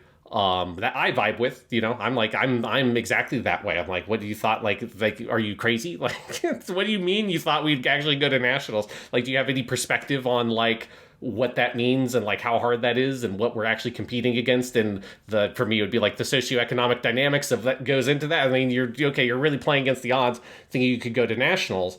And she has this very pessimistic viewpoint, and Reina has this very like raw, passionate, ambitious drive to want to be the best and be special and be something that is above everybody else and keep pushing forward, fuck everything else. And obviously Kumiko being like kind of the polar opposite of that, she's drawn to that like a moth to a flame. And it just takes a long time of like warming up this relationship with Reina until eventually that sparks that fire that's in Kumiko as well. Maybe not as intense as it is with Reina, but she also wants to be special. She wants to be different, and she wants to give herself up to this art form of music. And like kind of discovering that about herself is so phenomenal. And yes, that then gets layered into also this I want to call it a metaphor just because they don't kiss, but it's not really a metaphor. I mean, it's so intense, and they're using like the language of love very directly. There's a lot to it. We'll break down that with episode 8. But obviously there is a certain line over which they do not cross. And I'm going to, I don't know anything about the show. I'm going to guess they're probably, just the vibes I get, I'm going to guess they're not going to actually cross that line, which is a bummer. And I'm assuming this is kind of like where some of your trepidations are in places, yes. Jonathan. But it is a sort of, it is the most intense version of this that you've seen like lots of stories going back hundreds of years of kind of playing with this sort of sexual discovery. It's very Victorian. That's like doesn't get to be blatantly a sexual discovery in the sense that they do not actually have sex, but they have the next best thing, which is they play this duet on this fucking hill, and it is the most like they might as well fucking like fade to black and fade back in. They're both smoking fucking cigarettes, for the full 1950s experience here. Sean, they do a version of it where they fade out and they fade in on their shoes off in a different shot, and then cut to their bare feet when they're sitting on the. We're on it. Let's talk about it. We're on it. Yeah, we're on it. So we also have the Reina character. Obviously, we'll talk about her more in a minute, but like. And I'll put my cards on the table here. I think the tension in this show, and the thing that holds me back, in part because I know there is more, that we're going to watch, is that I think the basic text, like what is in the light novel, what is in the scripts, is more of a sort of friendship, rivalry, like friendly thing between the two. But the filmmaking, the visual grammar, the storyboarding isn't just romantic, but it is sexual. I mean, episode 8, and I had the same experience as you, Sean. My jaw hit the floor. I immediately rewound. I'm using old lingo, but you know what I mean. I went back. Yeah, I know. I pulled out the tape. I put it in the separate rewinder machine that we used to have. Kids, do you remember those? No, I hit backwards on Crunchyroll, and I rewatched. Weird. When I go to watch Jonathan's tape of episode 8 of Sound Euphonium, it's just this section. It's very like sort of scratchy and kind of messed up looking. I wonder why that is. God, what's he been doing with this thing? No, but I immediately went back and watched that section again. That's basically the B part of the episode after the Eyecatch, because it is it is just a masterful stretch of filmmaking. It is the only episode that Fujita Haruka did for this season, right? But it is like such a fucking mic drop of an episode. And I think it's a great one you could teach for storyboarding. But it is also, and I'm completely serious about this, next time I teach a film theory class, and I've done it twice before, one of the things we teach is the male gaze, and the whole idea of kind of voyeurism and looking in cinema. It's the Laura Mulvey stuff. But you also teach kind of the female gaze, and what is the opposite of that? And part of that is because the female gaze is not as easily definable, and it is something that is much more contested. And like one of the movies I used to teach that is Portrait of a Lady on Fire, which, if you haven't seen it, is a modern masterpiece from France, which is about two women looking at each other who do eventually have a sexual relationship. And it is a beautiful movie about looking and about exchanging gazes. And I think this is on that level fully. That episode is about two women looking at each other. It is about women looking at each other, not just as bodies, but as people. It is about seeing someone in a way you have not seen them before, like seeing the core of someone in a way you have not.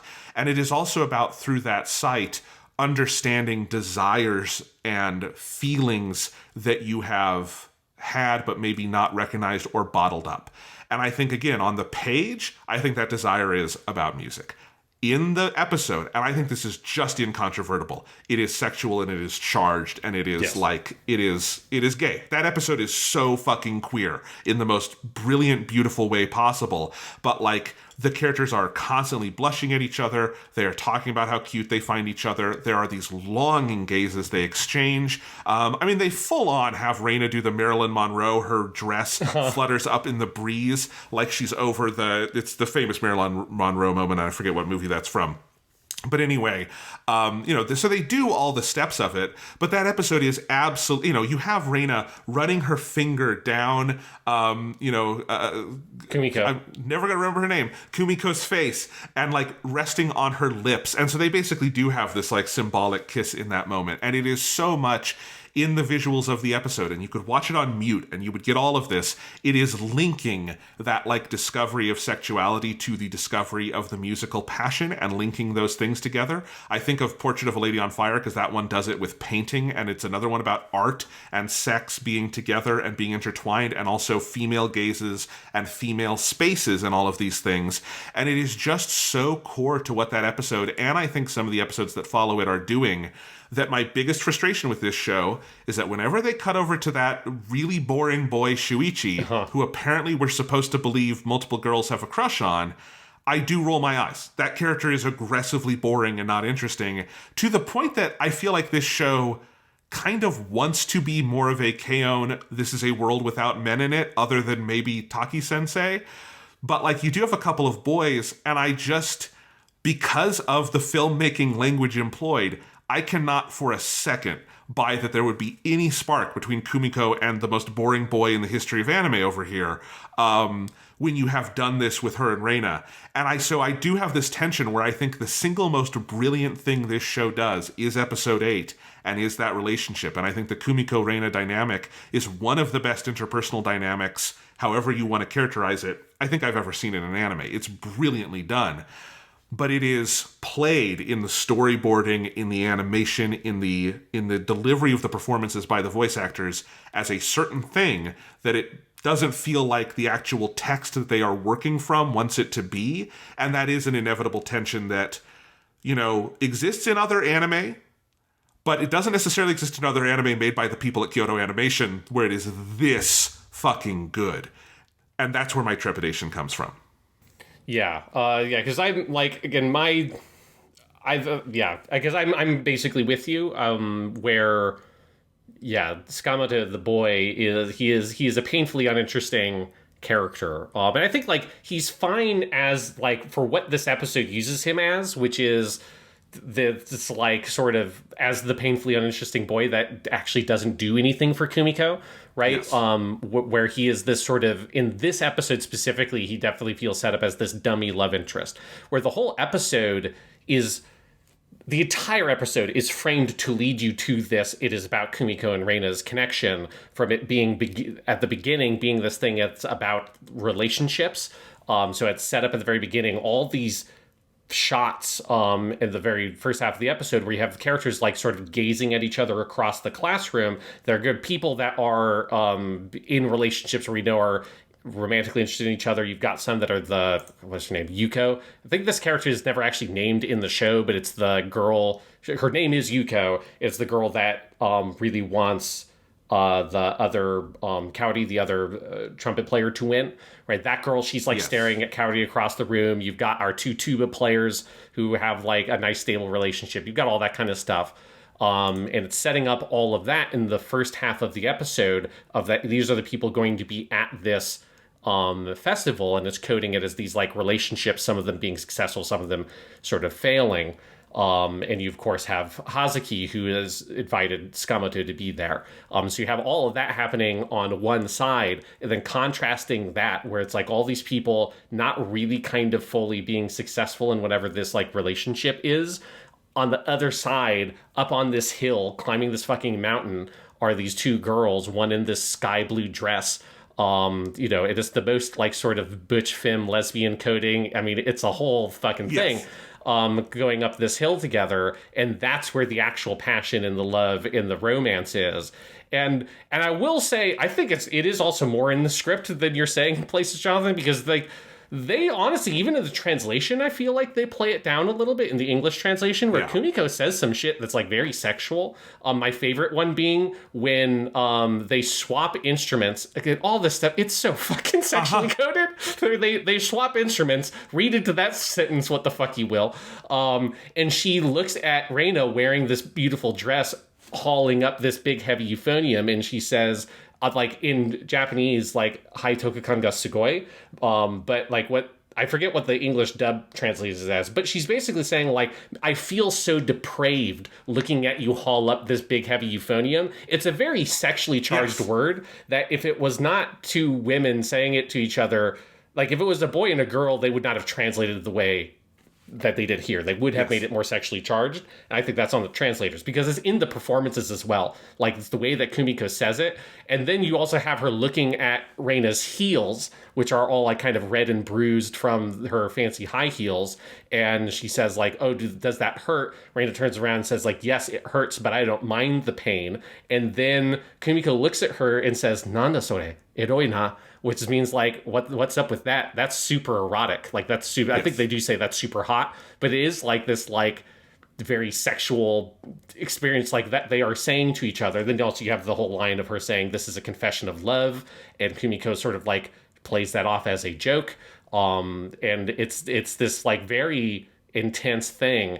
And then you just get all the stuff where they're at the top of the hill and they're playing their instruments, where I think it was the first time I was like, it made me very sort of physically aware of the intimacy of the instrument that they're playing, that you're putting your lips to, right? And it is this sort of symbolic kiss the two of them are sharing by playing these two instruments together, putting their lips to them, which they draw attention to with the shot of Reina tracing Kumiko's face down to her lips and flicking off her lips, and the lips like rebound in this very like soft body kind of way that's also incredibly erotic.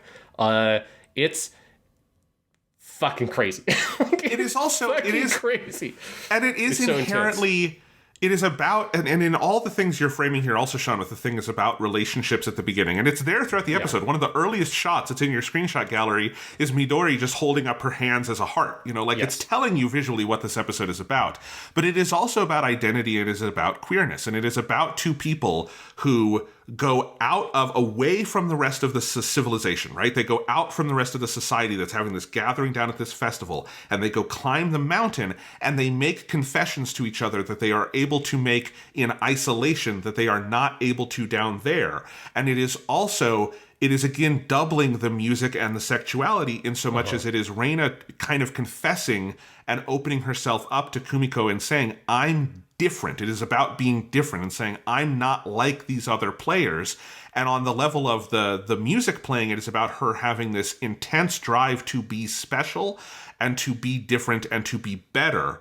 And she's saying, I recognize that in you. But obviously, through the dialogue and through the shot choices and everything, it is doubling that with, it is also a confession of love, and it is also a confession of sexuality. That the other thing that is different about them is that they are not heteronormative. And so that is what is queer about it, is that it is taking these things, it is that idea of being societally, socially different, and taking that, in this case, as a signal of strength with another person that they're able to have because they remove themselves a little bit and have this moment together. It just could not possibly be more explicit. And because of that, that is where, when you go back and it's like, I'm going to help you, Shuichi, get with Kumiko. I'm like, Kumiko's gay. Kumiko's really gay. I don't think that's going to work, even if Shuichi was more interesting.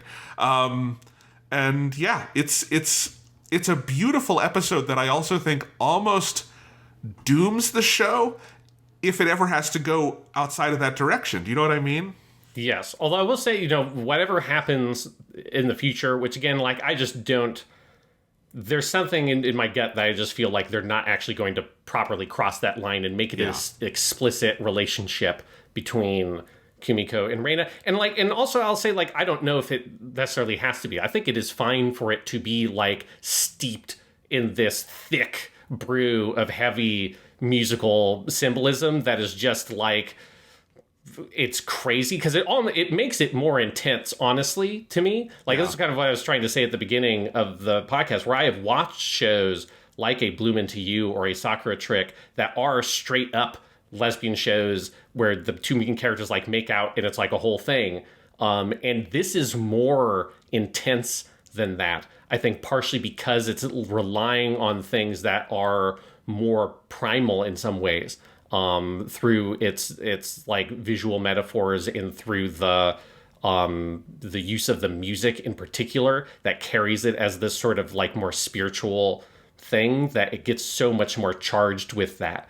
But I do agree that if they do, and I'm worried that they will in future seasons, pair up Kumiko and Tsukamoto, I don't know how well that will work. But for season 1, I think, like, because season 1 on its own doesn't really do anything in that direction. But the most it has is the fist bump, and even that is more of a they've repaired some sort of friendship. They're comrades in arms in this band, but it's nothing beyond that between Kumiko and Tsukamoto. And it is also important to keep in mind, at the point at which they made this season, there were also no other future novels. Yes. So wherever the relationship develops past this point, the source material had not covered yet either. So they're interpreting whatever they were feeling from the dynamics of the original novel, and I agree that I am betting that they are building more into it and making it far more intense than surely it would be on page. Even with the playing around, it must exist in the novel, with, like, assuming they're translating, like, pulling in some of that dialogue directly. It clearly is a metaphorical element of their relationship, that it is this sort of erotically charged thing that both of them complete the side that the other person doesn't have, in the same way that the trumpet needs this bass section to support it, and the bass section needs this melody section for it to fulfill its role. They need each other. It's that literally they complete each other dynamic. Yes. Like, that exists there fundamentally narratively. They are just charging it up to, like, not even 11 doesn't even get close to describing it. Like, they're fucking cranking that thing and spinning it around about 500 times to get to whatever number they have charged this thing to. And for this season, like, I think it fucking is incredible. Whatever happens in a season 2 or whatever with Tsukamoto, we will see. But for this season, I think they do a good job of telling the story about a girl who clearly does not give a shit about that guy. Like, every time he's in a scene with her, Yes. it is like the coldest, most whatever reaction. And then she like glances over at Reina, and her whole world changes. I mean, you have that scene in episode 5, which is the first time it really happens. Well, but this is the first Kigami Yoshiji episode, the Sunfest one, where they go home together at night after practicing, and they end up on the train at the same time. And that's when Reina turns around, lifts her hair up, and smiles and says, "That's so like you, Kumiko." It's the first time they've kind of talked about that, like, difference they had in middle school. And that's a thing that then Kumiko flashes back to multiple times, is this smile. And the physicality of the hair, which is the thing they come back to multiple times, like Kumiko doing up Reina's ponytail in the last episode, is another piece of, like, kind of physical intimacy that is kind of coded between the two characters. But it's intense, it's powerful, and it's the thing that I think completes the heart of the show, because it's the fundamental character dynamic at the heart of the show is Kumiko and Reina. So I agree, and I want to be clear, like, my trepidation is more for where it'll go in future seasons. I agree that this season is basically perfect in how it does this, because this season is a story about identity and self-discovery, and and the culmination is the two characters who have... It is Reina who always wanted to go for that gold, and it is Kumiko realizing that she is more on that side of the line than she thought when they were in middle school together, right? And so because they are now united in that purpose, sort of symbolically and literally, they get the real gold where they only got the dummy gold before, right? So the scene, the show effectively starts and ends on the same scene, just a couple years apart, right? When they're in middle school and they're not kind of on the same page, now they are, and they've achieved this thing, and it doubles that through the other identities that they have. And I think also, like, within this season, Tsukamoto being very boring, I don't think is a flaw. It actually feels like a feature, not a bug, because he is a representation of this other life that, like, Kumiko, it is the straight life Kumiko could have over here, right? Where she is, like, more casually into her instrument. She is more heteronormative. She's going to have kind of the, like... Also, if she were going to be in a relationship with either of those people, Tsukamoto would probably be the easier person to deal with than Reina in a lot of ways. He is probably much lower maintenance and all of that. That is the kind of easy default life over here. But as you say, in every scene they have together, she could not be more disinterested in that life. And it is about her gradually over these 13 episodes realizing what kind of life she wants.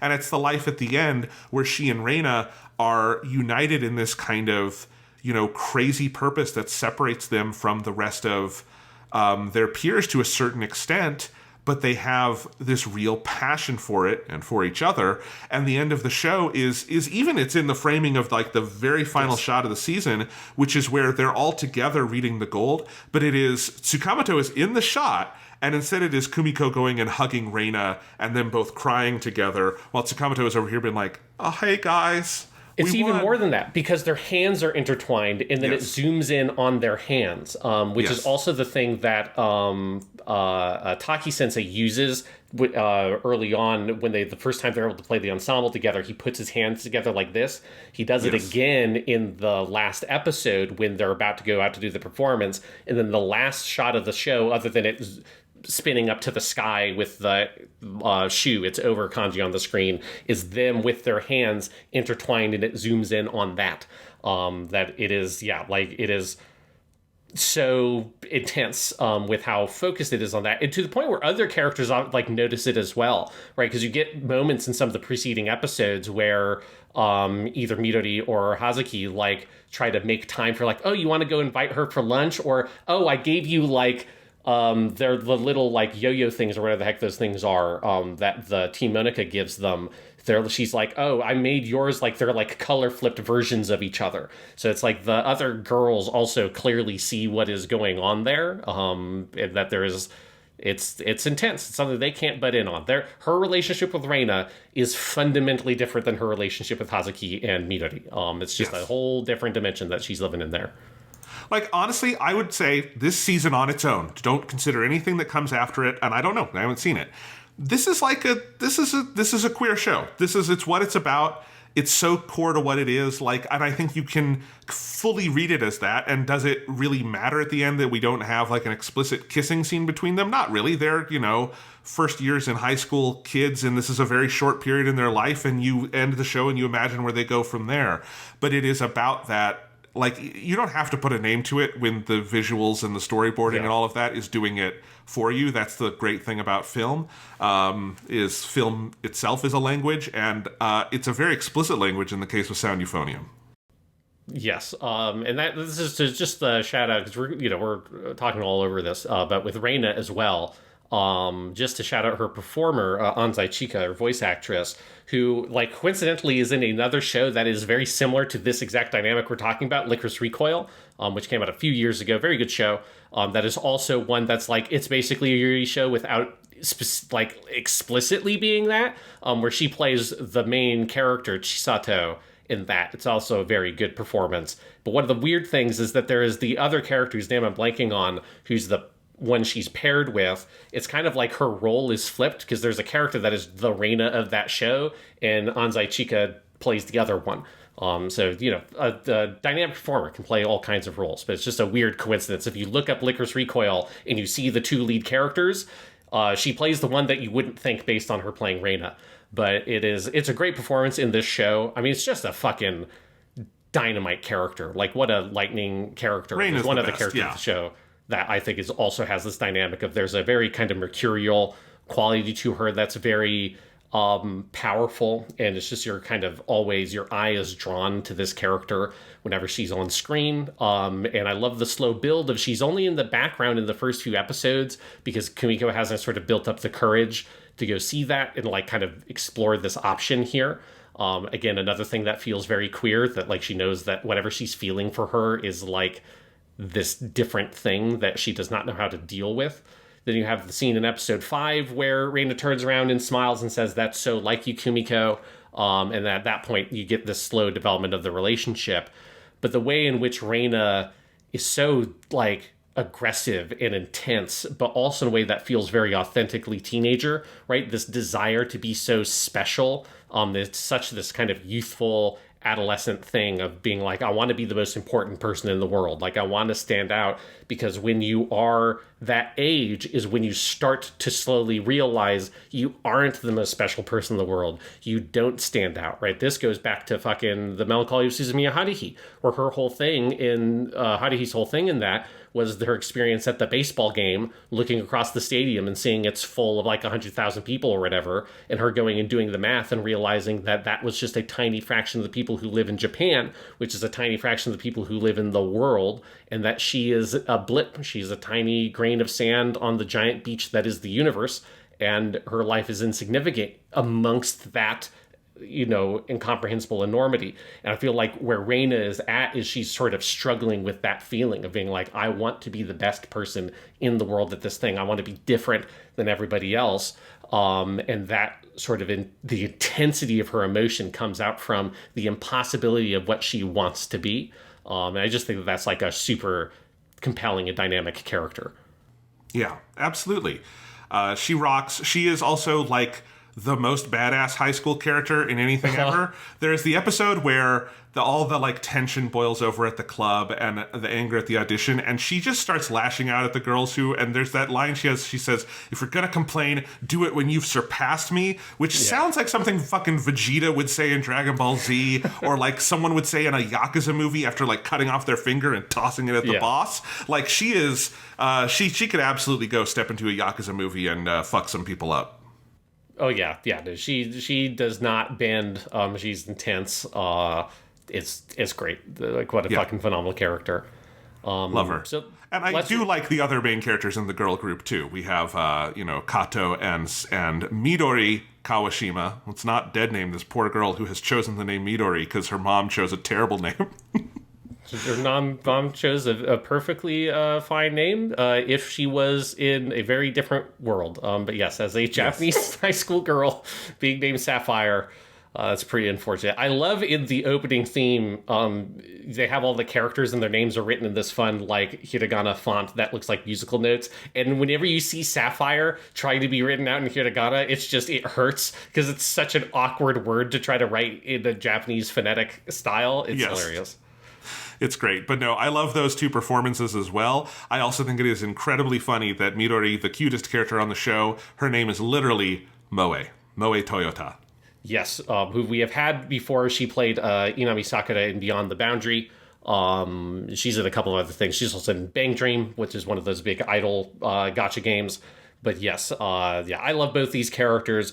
Particularly for me, Kato, I really love that voice actress, Ayaka Asai.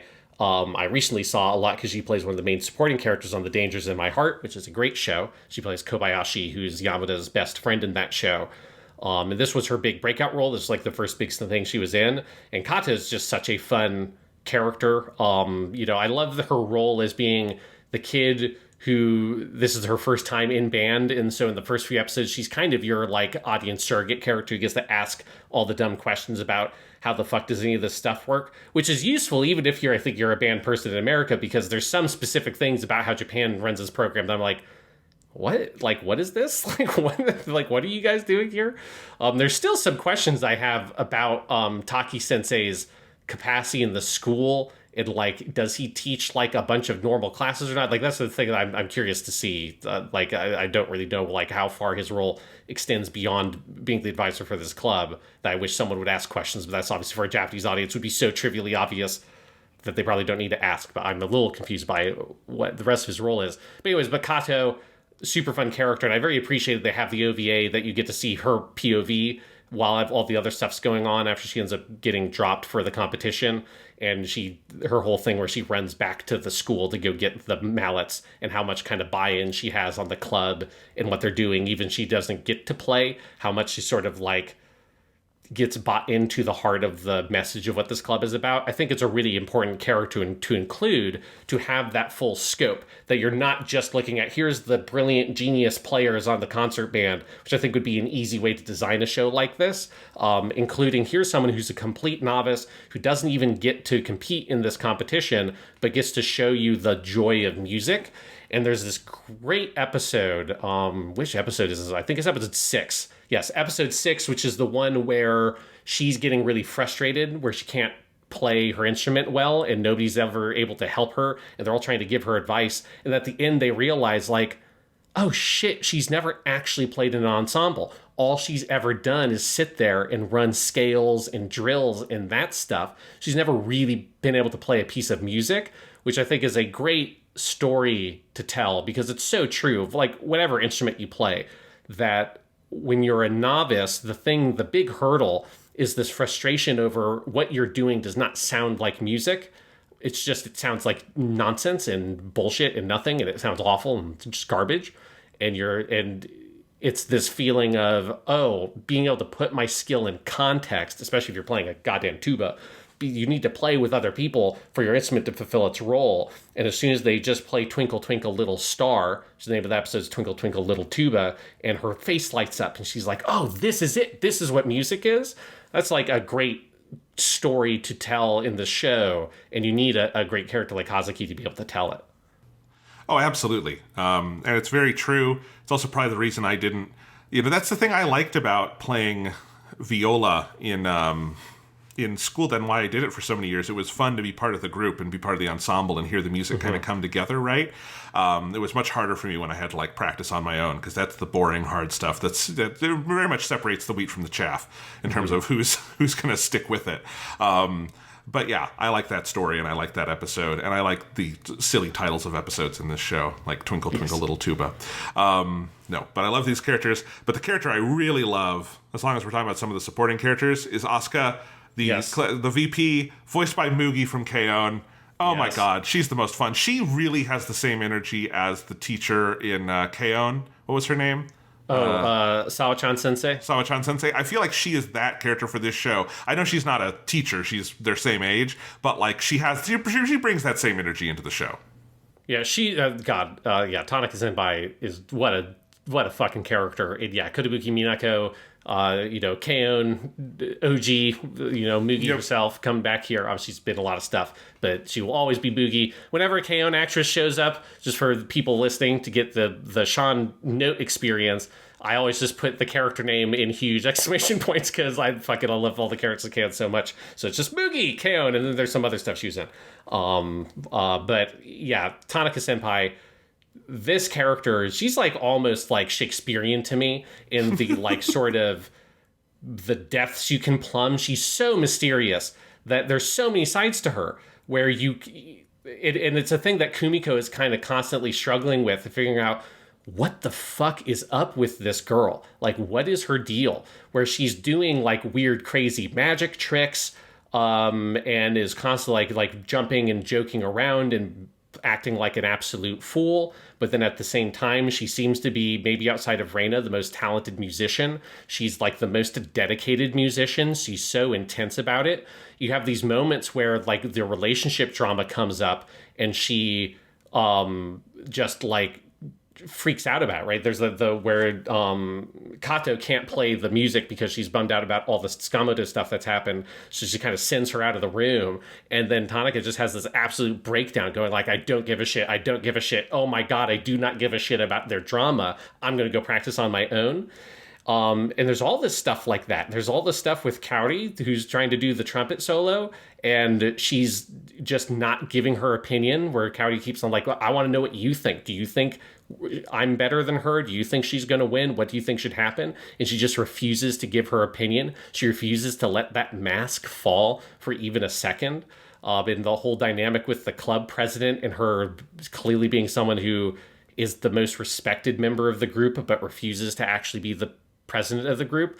It's just this really fascinating dynamic character this is the character I'm most excited to see get more with in season 2, because you have this fantastic scene in episode 13, which to me is like a really critical moment in the show, where they're sitting down for the performance, the lights are down like and everything. Tanaka's sitting next to Kumiko, right? Because she is like Kumiko's senpai. She's the euphonium player that Kumiko is like trying to aspire to a certain extent. And she has this line where she says, man, this was so much fun. Like, I wish it wouldn't end. I wish the summer would last forever. Kumiko turns to her and says, what are you talking about? Like, we're going to go to finals. This isn't over. And Tanaka just says, oh, that's right. That's what our whole goal was. And she has this very solemn expression on her face. And at the end, when they've won, she also has this similar, very solemn expression with her eyes closed, that it's like you can't really read. Is she happy that they won? Is she sad? Like, what's going on with this character? And I love it. It is like she is so like John Falstaff from Henry IV Part 1. She is so Mercutio in Romeo and Juliet. There's just this really powerful dynamic interior to this character that you just get these little scratches and glimpses of on the surface. And it's just amazing. And I think the performance is so good at capturing that, because it's got to be such a fucking hard character to play because you don't know really what's going on in her head. But I love it. I'm so excited to get more of that character. I agree, and even though she is one of the more sort of comically exaggerated characters in the series, like she's a little larger than life, she's one of the ones that feels most real to me in my experiences, because I knew people like her, especially when I was in bands and I was in groups like this or orchestra, and you would always have, until you're a senior, there's always someone above you, and there's usually always someone better than you that you are kind of looking up to. There is, I would be the viola player, but there would be the more experienced viola player next to me in first chair, and like that person was mysterious to me, and like this person was also quite a character. I remember her, but like there was always that sense of like, what is this older person who's done this longer and has kind of a life that I don't quite understand as the younger student. But I also like something they get about her is that sense of, even as Kumiko is like working really hard to get better, especially for that one part that they're trying to play near the end of the show, Asuka seems to have this kind of natural talent where it's unclear how much she even works on it. And like, it's very alien to Kumiko and to the audience of like, does Asuka go home and practice a ton? Like, she's very good at this. What is she doing? And I remember having those feelings of like, this person seems to be very naturally good. It's not coming to me. What is this frustration? There's something about that whole dynamic that feels super, super real to me. Yeah, and there's that moment in episode 12 where Kumiko's struggling with that part, and I forget which character it is, but one of the characters just sort of casually comments of like, man, it's such a shame that Tanaka can't teach her better. I think it's Kaori mentions it to Reina. Yeah. And it is this like moment of like, oh, right. Like, yes, like she's this really talented player, and she also is very good at sort of like building up the morale in the group, but there is this sort of, I think, kind of darker core to her as a person that she's sort of hiding or covering up, that also you see where she's not really able to fully support her kohai. She's not really able to give Kumiko the kind of support that Kumiko needs. So Kumiko kind of needs to figure it out more or less on her own. And it's just a fascinating dynamic that, again, it's probably the thing in the show that feels the most unsettled to me. Not even necessarily the way that I needed to be settled, but it's a thing that feels like the most space to go in some ways in terms of character development, is to dig deeper into that relationship, because there feels like there's a lot unspoken between Kumiko and Tanaka Senpai that goes on throughout the show that it doesn't fully kind of explore by the end. And it's one of the things I'm so happy about, where I was kind of worried early on when I didn't realize that this show was only going to be basically like half of their first year. I assumed that this show was going to be their entire first year in high school. The second season would be their second year. There's a movie that takes place at some point in there, and then the third season would be their third year. Clearly what it is it's the first two seasons are their first year in high school. I believe the movie is their second year, and then the season 3 is their third year. Because I was worried that we were going to lose all these characters, like Tanaka would graduate, and I'm glad that that's not the case, that we're going to have more with them for at least another TV season, and presumably she will pop up in the movie as well at some point. Yeah. Who else do we want to talk about from the list of characters? Here's like a couple just to like shout out, need to talk a lot about, but we have the Yuko character, who's the one who really wants Kaori to win. This is our other Yuri pair, our lesbian pair in the show is her and Kaori, right? And this, one of the reasons I want to shout her out, because we've seen this actress in a bunch of KyoAni stuff, is Yamaoka Yuri plays her, who she was Choi Mochi Matsui in Tamako Market, and then she was Ai Shindo in Beyond the Boundaries, so she's kind of popped up in some of our KyoAni stuff around this time. And that is, it's a kind of an annoying character, but an appropriately annoying character, right? She's a good kind of mini villain or whatever for the mid part of the show, where she kind of throws that stick in with the audition and all that stuff, but you kind of see where she's coming from with it. So I think she's like, not necessarily the most amazing character in the world, but serves her function well. This is a character I really, as a teacher, I just fucking love her. I love her to death. This is Matsumoto Sensei, played by Hisakawa Aya, who is everyone's favorite sailor since she's Sailor Mercury in Sailor Moon. She's also the recast for Bulma, which is, it's been a long time running now. So she's like kind of the modern Bulma on Dragon Ball. And this is just like the no-nonsense, badass teacher. I love her introduction of the show, is walking into the room and being like, what's with all the hubbub in here? I gotta say, for a bunch of high schoolers, I'm really not impressed. And I loved that, because I was like, I had said that exact same thing earlier that day. It's like this, like, oh, I'm not, like, you're all 14 years old. Like, I'm really not impressed by your behavior right now. And I just love her sort of like, she's much more the kind of like come down really hard on them teacher, very much the opposite of Taki Sensei. But there's a fantastic moment in episode 13 when they win the competition and they cut to all the different characters. You see her and she like has this big reaction, and then she starts to tear up, and Taki Sensei looks over to her, and that feels so true that sometimes it's like the hardest ass teachers in the world, or the reason why they're hard asses is that they care that much. And so it, like, when that happens, like, it hits her emotionally so hard. She's not a character that's necessarily in the show a lot, but I think she makes such a huge impression. And particularly as a teacher, she stands out to me because she makes for a fantastic contrast with Taki, who kind of doesn't have his shit together yet.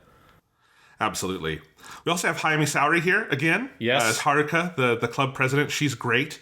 It's kind of funny to hear her in a role that is like not the fucking lead of the show, because it's like that's everything she does now. But I like that we've had her in a couple of KyoAni shows and movies in a row now. Yes, we have her. Also, speaking of a KyoAni alum, Kaori, the other trumpet player, is played by Chihara Minori, who, of course, we know as Yuki in the Haruhi series. She was also Mitsuki in Beyond the Boundaries. She was one of the smaller characters in Lucky Star. We will see her again in Violet Evergarden, both as an actor and as a singer in Violet Evergarden. That's like both those characters. Like, I love the dynamic of the third years, that there's like this fun, a little bit of interpersonal drama between them. You can tell that like a lot has happened. There's obviously the whole thing with the previous year where that whole group of freshmen had dropped out and all that kind of stuff. But you also just get the sense of there's a culture between them in a shared community that you get these little glimpses of. And I think all those performers do a good job of sort of creating these very lived in, real feeling people that have had these whole lives that you don't see. And on that note, you also have Hikasuyoko, Mio herself from K-On!, who is Aoi Senpai, the one who quits. Again, not like a character that's hugely notable, but it's just a good part of the show. And, I'm never going to not shout out Hikasuyoko when she's in the show. Oh, yeah. She's wonderful. I also enjoy, this was just fun. He's not a huge character, but there's Goto, one of the few men in the group. Yes. He's the guy in the bass team. And he is voiced by Kenjiro Tsuda. And that is, if you've listened to this show for any amount of time, you know how much I love Kenjiro Tsuda. He's most famous for playing Kaiba in Yu-Gi-Oh!, but he's done a million things. But such a weird casting choice, because Tsuda does not play like kids anymore. He has not for a very long, honestly, the most like teenage he's played is Kaiba, and even then Kaiba feels like he's 40 years old. Like, Kenjiro Tsuda has a man's voice, and I think it's such a funny effect every time they go over to Goto and you hear just deep, rich Kenjiro Tsuda trying to do a teenager voice. It's perfect, and I feel like it gives you so much of a sense of who that character is being that voice. It's great. Yeah, I think it works so well because it's like Goto, he's a relatively minor character, but partially because of that voice, he has so much presence. He's also like one of the tiny handful of male characters you have on the show. Yes. And I love, he's just this like gentle giant in the background. He's like a foot taller than like every other person on the show. He plays his fucking tuba. You have all that great stuff of where, in order to encourage Hazuki, they ask all the people, like, what made you, like, really passionate to play music? And they're like, what do you love about tuba? He's like, oh, well, it's really big, and it's hard to play, but, the best thing about tuba is that there's nothing good about the tuba. There's nothing good about the tuba, and yet we dedicate our lives to the tuba anyways. That's what the best part of the tuba is, and that's the most incredible answer to that question I've ever heard in my life, and it's having Tsuda Kenjiro come out and say that. It's fucking great. Yeah, I love that guy, Goto, so much. And I love the little reveal you get at the midpoint of the show where he and the other tuba girl are, like, just kind of quietly dating each other. Yes. I think that's another good little touch there. You've got Nakagawa Senpai. She's the red-haired one who Kumiko kind of helps bring back into the band. She's the other Euphonium player, played by Fujimura Konami, an actress who's been in very little, so I couldn't find many in terms of her credits. But I really like that character. I like the turnaround on that character at the end where she's like secretly the best senpai in the whole show. She's like the only one who's really supporting Kumiko and stuff and giving her advice and helping her out. She sees that there's this whole trauma Kumiko has over being berated by a senpai in middle school for winning the audition or whatever, and Nakagawa like diffuses all of that. She's just like a really cool character that once you kind of get your kind of head around who she really is, I think she plays super well. And that's the character I relate to most in this whole show, because I did play viola for a very long time, but I was never super passionate about actually like practicing and being good at it. And I did have an event once where I was beaten in an audition by someone like 2 years younger than me. And so I've been through all this. I was not as cool about it as she was. I was going to say, you keep on comparing yourself to her. I'm like, Jonathan, I knew you in high school. You were not as cool as Nakagawa Senpai. No, I know I was. But I'm saying I recognize she is aspirationally who I would have liked to have been. But also like that. And also emotionally that you see her kind of come out of her shell over the show, and like that this thing matters to her. It's that emotion you get when she does throw herself into it, where she realizes this mattered more to me than I thought, but it's too late to make the audition. That is a very real experience I've had. Yeah. And I related to that, and I thought it was interesting. So I like that a lot. Yeah, it's a lot like Hazuki, where I feel like because this show is, the original novel was written by someone who was, had been in band not that long before she had written it, there's this nice eye on all the different kinds of people that are in a concert band and telling the stories of all of those people, and she's an important part of that. One other credit I just want to shout out, it's an incredibly minor role, but just because I like her so much in Myriad Colors Fandom World in particular, we do have Tadakoto Azusa, who is Lulu on Myriad Colors Fandom World, and she plays Azusa Sasaki, who is Kumiko's friend from middle school that you see her in the Sunfest episode. You'll see her in the last episode. From what I understand, this character also has a whole spin-off series of novels by the author for that Rika, that other school that's like the marching band, big elite school, which makes me hopeful maybe one day we'll get adaptations of those and we can get Tadako Azusa can flesh this character out more. But just an actress I like, and a little note about that character. Yes. But let's dig into the last big character we have here. One who's an actor so big that I didn't even bother to put in other credits here. I realize now I forgot to go back and do that, but it's not really necessary. You have Taki Sensei, played of course by Takeda Sakurai, who I've been hearing a lot recently. You have too, Jonathan, because we've been playing Final Fantasy VII Rebirth. He's of course Cloud. He's in everything. I don't know. You don't need to list credits for him. He's in fucking everything. He's Giyu in Kimetsu no Yaiba. That's something else we've covered. He's the one guy. He's the recast of Griffith after the actor who played Sephiroth played Griffith in the later Berserk anime adaptations. It will never not make me laugh that the two Griffiths are Cloud and Sephiroth. That's just very FF7 incestuous casting choice there. He was the one guy in Iron Blood Orphans who is like the bad guy who's not the bad guy, but the blonde dude. He's just in everything. He's Takahiro Sakurai. This is like explaining who Mayumi Tanaka is. Like just it's Takahiro Sakurai. We're fine. Yeah, he's everything.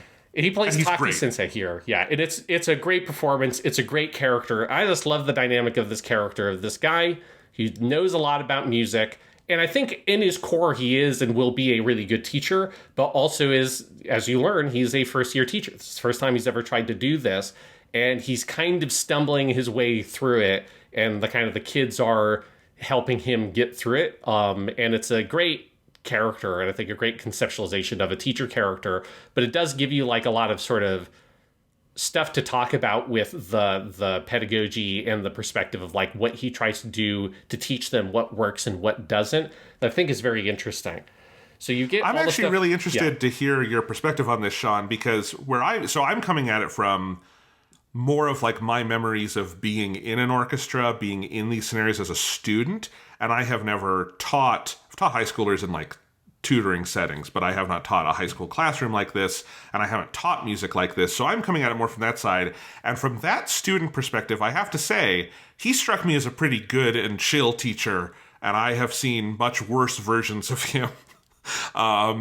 And I was like, man, I wish I had a teacher like Taki Sensei. But you even told me this off the air last week when we had just started watching this, that you were having a different kind of pedagogical reaction to what he was doing. So I'm very curious to hear your thoughts on this character. Yeah. So like one thing to, state up front is obviously my experience is very different in the sense I'm not a concert band teacher.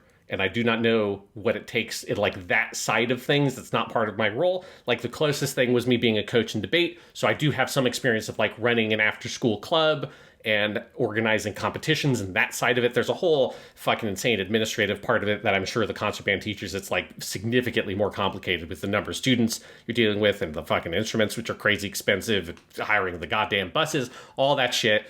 I'm glad I don't have to do any of that because that's a whole pressure on top of your other teaching job. That's just a nightmare. But, just like in general, there's some kind of teaching philosophy type stuff you see here that I think is interesting, of where he comes in episode 2 and he does this thing of where he says, I want you guys to set your goal, right?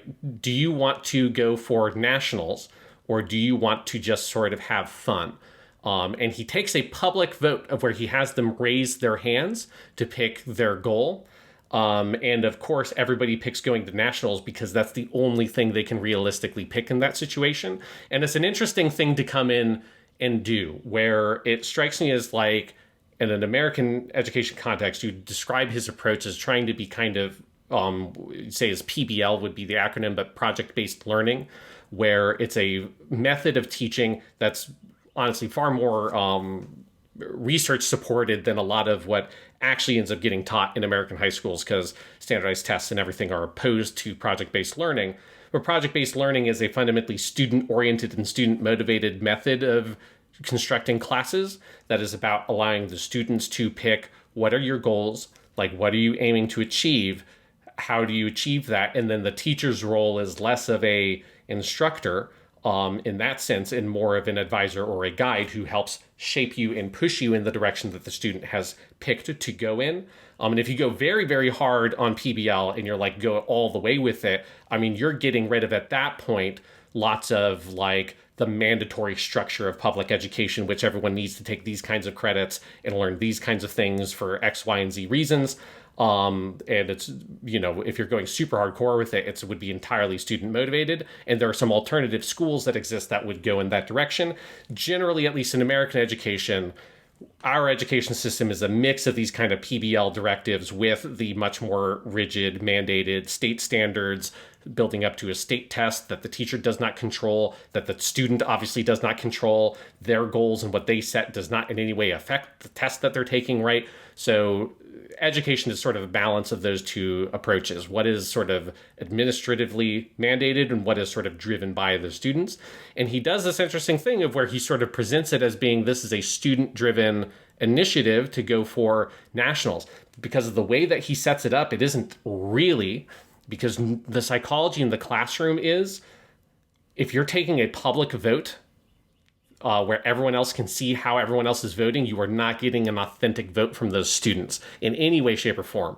I could make students vote for whatever the fuck I want them to vote for, depending on how I set up that vote. I could set up a thing where you go to the left side of the classroom if you think 1 + 1 = 2, and go to the right side of the classroom if you think 1 + 1 = 3. I could make every single student in that classroom go to 1 + 1 = 3 if I wanted to, by manipulating the way I introduce those problems and making it a public vote. And, you know, it's very rare you have a student that is able to buck the trend of whatever peer pressure is in the sort of manipulative psychology of those public voting situations. And so he sort of shanghais them a little bit into them picking this, like, sort of, we're going to go to nationals. And I think that's an interesting approach. And I think it's one of the things I think is interesting about Taki Sensei is he's a little bit, like, deceptive with how he uses his teaching methods, right? Like, he presents this very sort of happy face. This very kind of gentle exterior, but he is also, and I suspect some of this is intentional, he is like kind of manipulating them into go down the path that he wants them to go. And I sort of have slightly mixed feelings about that. That it feels a little bit disingenuous to me, and it's something where I don't think I would handle it that way. I think I would either just decide the nature of this program and the culture of the program at this school is that we are striving to be the best. We are striving to go to nationals, and that's the way it is, which I think that's how most music programs are typically run, is like this is very much coming from on high down to the students, and you establish the culture that way, and you create an institutionalized culture that is then perpetuated by the students that retain, that the second year students teach it to the next year students when they go up a year, right? And you sort of keep the culture going that way, and you institute it from the teacher. Or I would say you would want to make a more authentically PBL kind of approach and have a private vote, let them really independently decide this for themselves, authentically choose what their individual goal is and what they want to get out of the band, and gear the class that way. It kind of picks this sort of middle approach. And I think that sort of establishes a lot of his character, that he is a little bit wishy-washy. He's a little bit in the middle. I think he has a hard time sort of seeing exactly how do I get what I want out of these students, and how do I kind of like, how do I really create this program? And he runs into his huge road bump where the whole audition system falls apart in the second half, and it takes him a long time to figure out what the fuck do you do about it. And honestly, the solution he gets to, he completely lucks into it. If you're thinking the real world scenario, what he does could not work. Yes. But yeah, that's some of my thoughts. I don't want to just rant on forever. I have other ideas, but I'm curious, Jonathan, what are your some thoughts on talking? Yeah. That all makes sense, and I actually am glad you put kind of a name to the approach of the PBL, the public-based or project-based learning thing, because that's actually what I responded to in this a lot, is that's what I like about him as a teacher, and what I so wish I think I'd had more of in some cases. And And what seems effective is if the goal is to go to nationals, and I completely take the point, and I think the episode also takes the point. Obviously, again, none of this is stuff you're saying is that the show is unaware of it, right? No. This is all in there. This is me saying that I think Taki Sensei is a really well-written character, and these are the reasons why he is, because it reads to me as a truly novice teacher who is experimenting with these methods and then maybe half understands the actual dynamics of how these work when they're implemented in a real classroom scenario, which is, of course, what would be the case if you're a novice teacher. Yeah, even the greatest teacher on earth starts somewhere. Yeah. Yes. Everyone fails. We all know it's kind of like stand-up comedy. Everyone has their bombing stories, and it's horrible. But anyway, no, but like as the show goes along, the way I really responded to, and I thought it was interesting, the way he does kind of goad the students into like being better, basically. Like, and there's a lot of, it's interesting where there is the pushback on things like auditions and stuff that is, like, to be frank, a completely normal thing in any kind of music. Like, that is a completely normal, like, the idea that you would just do who's going to play at the competition based on seniority, I think is actually a very toxic idea for this kind of group. I think you would absolutely want it to be more of a meritocracy, especially if you want to win the medals and you want to go for it. You want to promote a culture of everyone being their best and being able to take the criticism. And I think, you know, like there are moments where he comes across as slightly, he's never mean and he's never cruel, but there are moments where he comes across as slightly harsh because he just says things and kind of goes on with it. Like the moment where he says in one episode to Kumiko, like, let's do this part without you, just sit out for a second, when she's trying to get that, it's not a solo, but it's where the euphoniums are coming in on the bass line. But then I think that moment also shows his growth as a teacher, where afterwards he comes to her and says, do you think you'll be ready for the competition? And she is able to honestly say yes. And he says, okay, I trust you. And I think that's an interesting moment of growth for Taki Sensei, because you get through this, you get this sense of the characters are starting to grow this culture of actually like being accountable to something and being accountable to being, you know, having these parts, getting better at them, knowing what it means to get better at them, what is required for the performance. And then Taki is able to rest on that and actually trust them with it by the end, which I think is his big moment of growth as a teacher, instead of just kind of being the person kind of bringing the hammer down.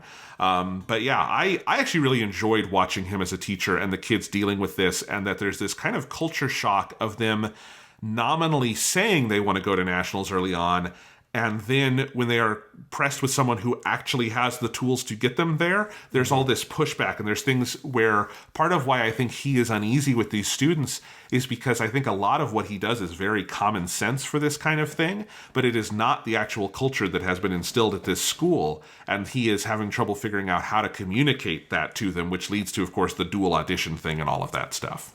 Yeah, and I think another thing with him is that he's very distant. And I think this is the thing where it's like it's a little hard to tell how much of this is intentional on the character and how much of this is just the nature of this is a very student-focused story that is written by someone who is a student, not a teacher. And so like, and it's about the interpersonal relationships and drama amongst the students is the primary element of the story.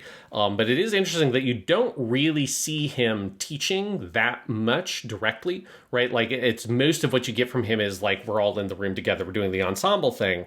And you do get later on a couple of nice montages of him giving more specific advice of like, I want this group, you need to come in louder on this part, like you need to put more of an accent on this part. And you do get a little bit more of him kind of actually giving some real instruction. But I do think that there is an intentional thing of where his sort of almost in the similarity to Tanaka Senpai, I think there's a kind of an inaccessible element to him where there's clearly something else going on with him. There's like a deeper thing there that he is not really sort of opening up all the way with his students yet. And I suspect we're going to see more of that. We're going to learn more about him and kind of get a little bit more into his background. Like there's a really suggestive point in episode 13 when they're going to the competition and he's in the teacher's like faculty room and he's looking at a picture of, I assume is like his wife or something, someone wearing a wedding ring. He says like, I'm going to go now. And he goes, and he's always late for everything, which I love. I'm not that teacher, but I know every school I've worked out, there's been like a couple of teachers that like, it does not matter. They're always going to come in like a minute late. They'll be late for the first class in the morning. They will be late to the meetings you go to. There's a certain teacher personality type where they just end up always running late to things. Taki Sensei is very much one of those. So I'm excited to see more about his character. But yeah, the other big thing you have with him is the whole audition thing, where you have what I think are a couple of moments that to me are very relatable as a teacher, where he has the whole thing where he wants them to put blankets in the room to like muffle the sound or whatever. And then all the drama goes down. He comes back to the room later, and the students have started to put the carpets back up, and he snaps for a second. It's like the most emotion you've ever seen out of this character. And he yells at them. He's like, no, like, who told you it was okay to put these things up? Like, put them back now. Nobody moves. He says, no, I'm telling you to put them back now. And he yells at them, which is an extremely relatable thing. It makes me feel like if this dude taught in American school, he would get chewed out and killed. Like, it's like he would not. I think he's very lucky he's working in Japanese high school where all the students are very polite and they're not on their cell phones all the fucking time. There's a couple little digs he has about like cell phones, but if this was an American school trying to be realistic, that would be half the show. Would he being like, okay, put your cell phone away? No, put them up. I told you. You said to put them up. It's like student would put the fucking dummy phone in their little phone holder on the wall and all this shit. He put his phone. They do that? In there. Oh, they have really. Oh my God, the technology, the phone tech in terms of coming up with strategies to avoid getting caught with your phone in classroom. It's a whole thing. There's a whole world. God. There's a whole universe that you luckily don't have to deal with, Jonathan. I know. So Taki Sensei is very lucky because I think his classroom management is very poor. And he's very lucky that he has a pretty self-sufficient group of students and that Haruka is a very good club president that kind of is the one that actually, her and Tanaka keep people in line. And then obviously Matsumoto Sensei, when she comes in, she commands like actual respect and gets like real behavior out of the students that she desires. Whereas Taki Sensei, you kind of at that moment realize he's sort of like scraped by on like the program existing in the way it has and like the students being fairly self-sufficient and those relationships being already constructed, that he's never actually dealt with defiance from students before. And he snaps, and it's a totally understandable reaction because I have definitely had reactions to similar things of where, you know, he's doing everything in his power to try to help these kids, and then they're like kind of throwing it back in his face. And that is the most frustrating feeling in the world when you're trying to help someone and they're like spitting it back at you. So it's pretty hard not to get pretty in your emotions about that. But then after that, you have the other most relatable teacher moment, the 100% most relatable teacher moment, where he's in the fucking copy room making copies and just staring at the copying machine, just like, what the fuck do I do? That's like, I've been there. Oh, yeah. There's a hold on that in the copy room for a while, and it's so funny. I don't think I've ever seen the anime where you show the teacher in the copy room, but that is like the teacher's life there in the copy room. And he's only making like 66 copies or something, because, you know, and try making like 150 of those fucking things and try to haul those around all over the place. But yeah, so he's making copies, and then Matsumoto Sensei comes in and she gives him this whole like nugget of wisdom about like, hey, you know, like, nobody can deny what sounds good, right? Like, basically being like, just let them hear the auditions. But then he does the thing, and this is the most like, why would you do it this way? Where he does the re-auditions, which I think is a good idea, and they do the auditions on stage, but he has them vote by clapping. I'm like, dude... No way. Like, if you thought raising your hand was a good way to get peer pressure to, like, contaminate your voting process, try, like, public clapping when it's a scenario steeped in student interpersonal drama. And, of course, it doesn't work. But this is the thing. This is why the show is good. Because it doesn't actually work. Like, 2 or 3 students are the ones that clap, because it's mostly Yuko on Kaori's side, and then it's Kumiko on Reina's side. You get like a couple other students who clap. And I love that it shows that you can have the most blatantly obvious, this student won. Like, nobody ever would say anything other than that Reina won. Like, she so clearly is the superior trumpet player for this solo. But it does not matter. It does not matter who's better. If you take the public vote, peer pressure is going to win 100% of the time. It just does not matter what the topic is. And so the vote utterly collapses. It fails. It tells him nothing. And then he goes out on a pretty big limb and says to Kaori, like, all right, well, you play the solo. And then trusting in her to do the thing that she does, which is she concedes and says, no, I can't possibly play it. Reina should be the one to play the solo.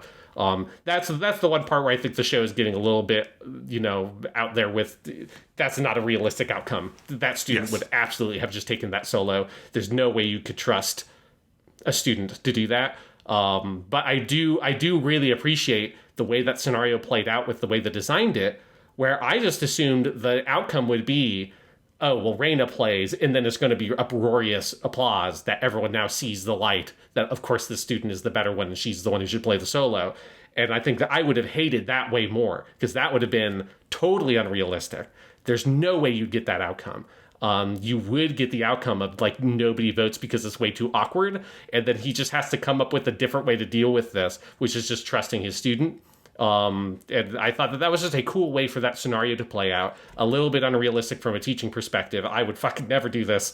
But it is like a cool way of seeing a lot of the group psychology dynamics. And there's an awareness of those in the storytelling that makes it feel a lot more authentic. It's heightened a little bit.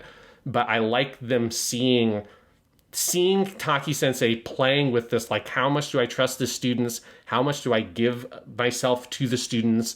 How much do I hide?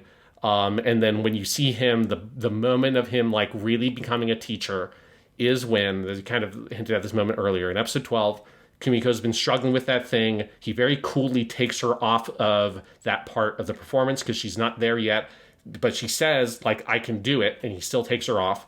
And then she comes to the school at night to pick up her cell phone, and Taki-sensei is still working there because he's a chump. Got to go home, man. You're going to burn yourself out. But he's a new teacher. He doesn't know. But, like, you got to stop. It's going to fucking kill you, man. That's why I did my first year, and I was like, never again. I'm not staying at this place until fucking 5 p.m. Like, I'm just not doing this. But he's still there. She walks with him, and it's the first time he actually really opens up to a student. And you see him talking to a student on her level, and they're having a real conversation about his dad, who was the instructor at the school before. And he's like, I really never really expected to be a teacher, which is a thing that's true for me. Like, I didn't originally plan on being a teacher. And when I say that to students, they're often surprised. But, like, he says, like, but, eventually, like, I realized this is the thing I love to do. And that's, like, enough of a reason to do it. And that's when she connects that to her own experience with playing the euphonium. They go outside, and then he has this little moment, this little golden moment of being a teacher, where he tells her, I haven't, like, keep practicing that part you're struggling with, because I haven't forgotten that you told me that you can do it. And she lights up and runs out and calls Reina, and they go, and she gets the whole Yufo-kun gotcha thing comes out, which I love, that little conclusion to that episode. But that moment is when Taki-sensei kind of gets it for the first time. It's the first time he's given true positive reinforcement to his student. It's the first time he's connected personally with a student, and he gets this huge result out of it that I don't think he even realized, because this is what being a teacher, how it works, is you often, the thing you think is going to be the very meaningful thing you do for a student oftentimes is not, and it's the thing that you just said very casually that you weren't thinking about. And then like 6 months down the line, they mention it to you, and you barely even remember it, but it's like the thing they remember about your class, and it's the reason why they liked your class, or whatever it is, or, whatever, like, kind of relationship it is. And I loved seeing that moment and how it's depicted, because that feels so true. And it's this little, like, kind of weird moment on the edges. It's not even directly connected to the class or anything, but he connects to her there. And I hope to see more of that. I hope to see in, like, season 2 that we continue to see that development from him, learn a little bit more about his background, and see him open up a little bit more to his students, because that's the thing I think he needs to learn how to do, is to be more personal and connect to them on a more personal level, because that's the thing that actually gets you results, is building that relationship with the kid. Yeah, absolutely. But he's great. I think Takahiro Sakurai is so perfect for this role, because he is... There's something, and this is true in everything he's ever played, but he has this, it's why he's so good for Cloud, is because he has this, like, fundamental, very kind, gentle quality to his voice, but there's a slight aloofness and harshness kind of dancing around the edges of it. This is why I haven't heard the stuff in Berserk where he plays Griffith. I've heard the one where Sephiroth does it, but it strikes me as like, oh, I can see that as a different take on that character too, because that's very true, at least in the Golden Age portion of Berserk. That's very true to that character as well. And, like, I think it's true in just, again, everything he's ever done. And this is such a good version of that, where, like, I think Taki is a very kind person. But there is also this slight aloofness. He's not sure how to relate to people, certainly not sure how to relate to his students. He can be a little harsh, or at least short. And it's one of those parts that is so perfectly tailored to an actor, you can't imagine anyone else doing it. Yeah, it's absolutely a phenomenal performance. And I think, like, one of the things the show does is, because he does come across as harsh in a way that I think is interesting, that feels very different than Matsumoto Sensei, who is also very strict, but she doesn't feel harsh to me, right? She feels, like, intense and very fair. But him, like, there's a coldness to it sometimes with him that I think reads really poorly on the students, that, like, they have a hard time connecting to what he's saying because it comes across as so cold and aloof, because his eyes are on the music, right? When he cuts Kumiko, he's not even looking at her. His eyes are down at the music, and you see that the gears are turning in his head. I think they do a good job of showing that he's this really brilliant guy, and he knows his shit about music, and from that perspective, he's a phenomenal teacher. But it's this other side that he has to learn to open up and be a little bit warmer. And I think, Takehiro Sakurai's performance is so good at showing those dynamics, that there is this sort of calm, gentle, wise person inside of there, but there's this cold aloofness and a little bit of that kind of distant genius quality to him that he needs to overcome. Yeah.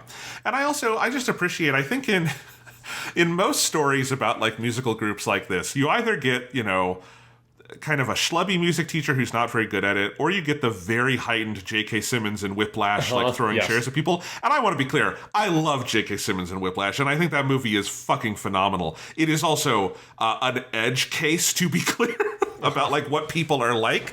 I think this is much closer to what, like, a brilliant, conductor, group leader would be like, especially at the beginning of their teaching career, in terms of the kinds of suggestions they make. One thing I like, and this is something that I did not have in my orchestra teacher as a kid. I had an orchestra teacher who would get frustrated with us a lot, but was not super good at, like, then guiding us to where we needed to go next.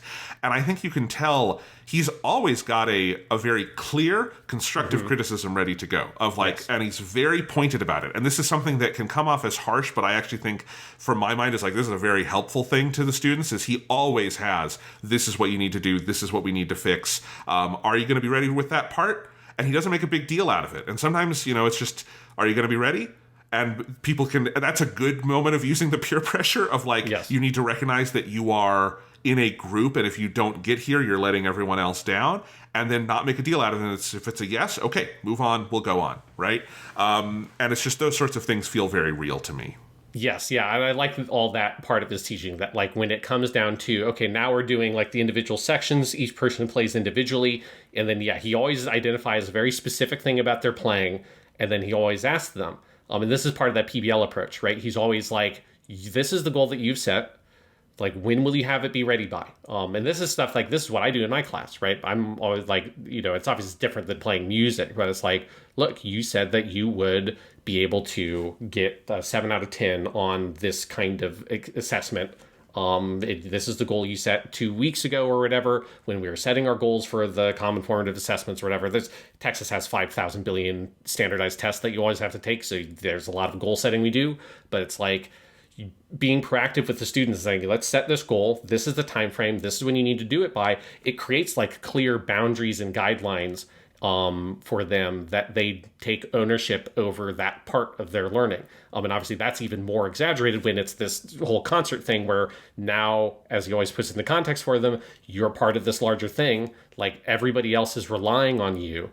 Like, when will you have this done by? Yeah, and I really like that approach, and I think it's cool to see that whole dynamic of his teaching as well. Yeah, because it's one of the things I like, and this is where the ensemble nature of the show comes in, is you feel kind of the organism of the class kind of tighten up over the course of the show, where, because of the multiple checks they've gone through of the auditions and the practice and everything, they gradually have this sense of that larger responsibility, where it starts to come from inside them instead of feeling like something that is being pushed on them from the outside. And so they all become very driven, and I like that. Yeah, and by the end, you feel how much the culture of the entire program has evolved and just completely transformed.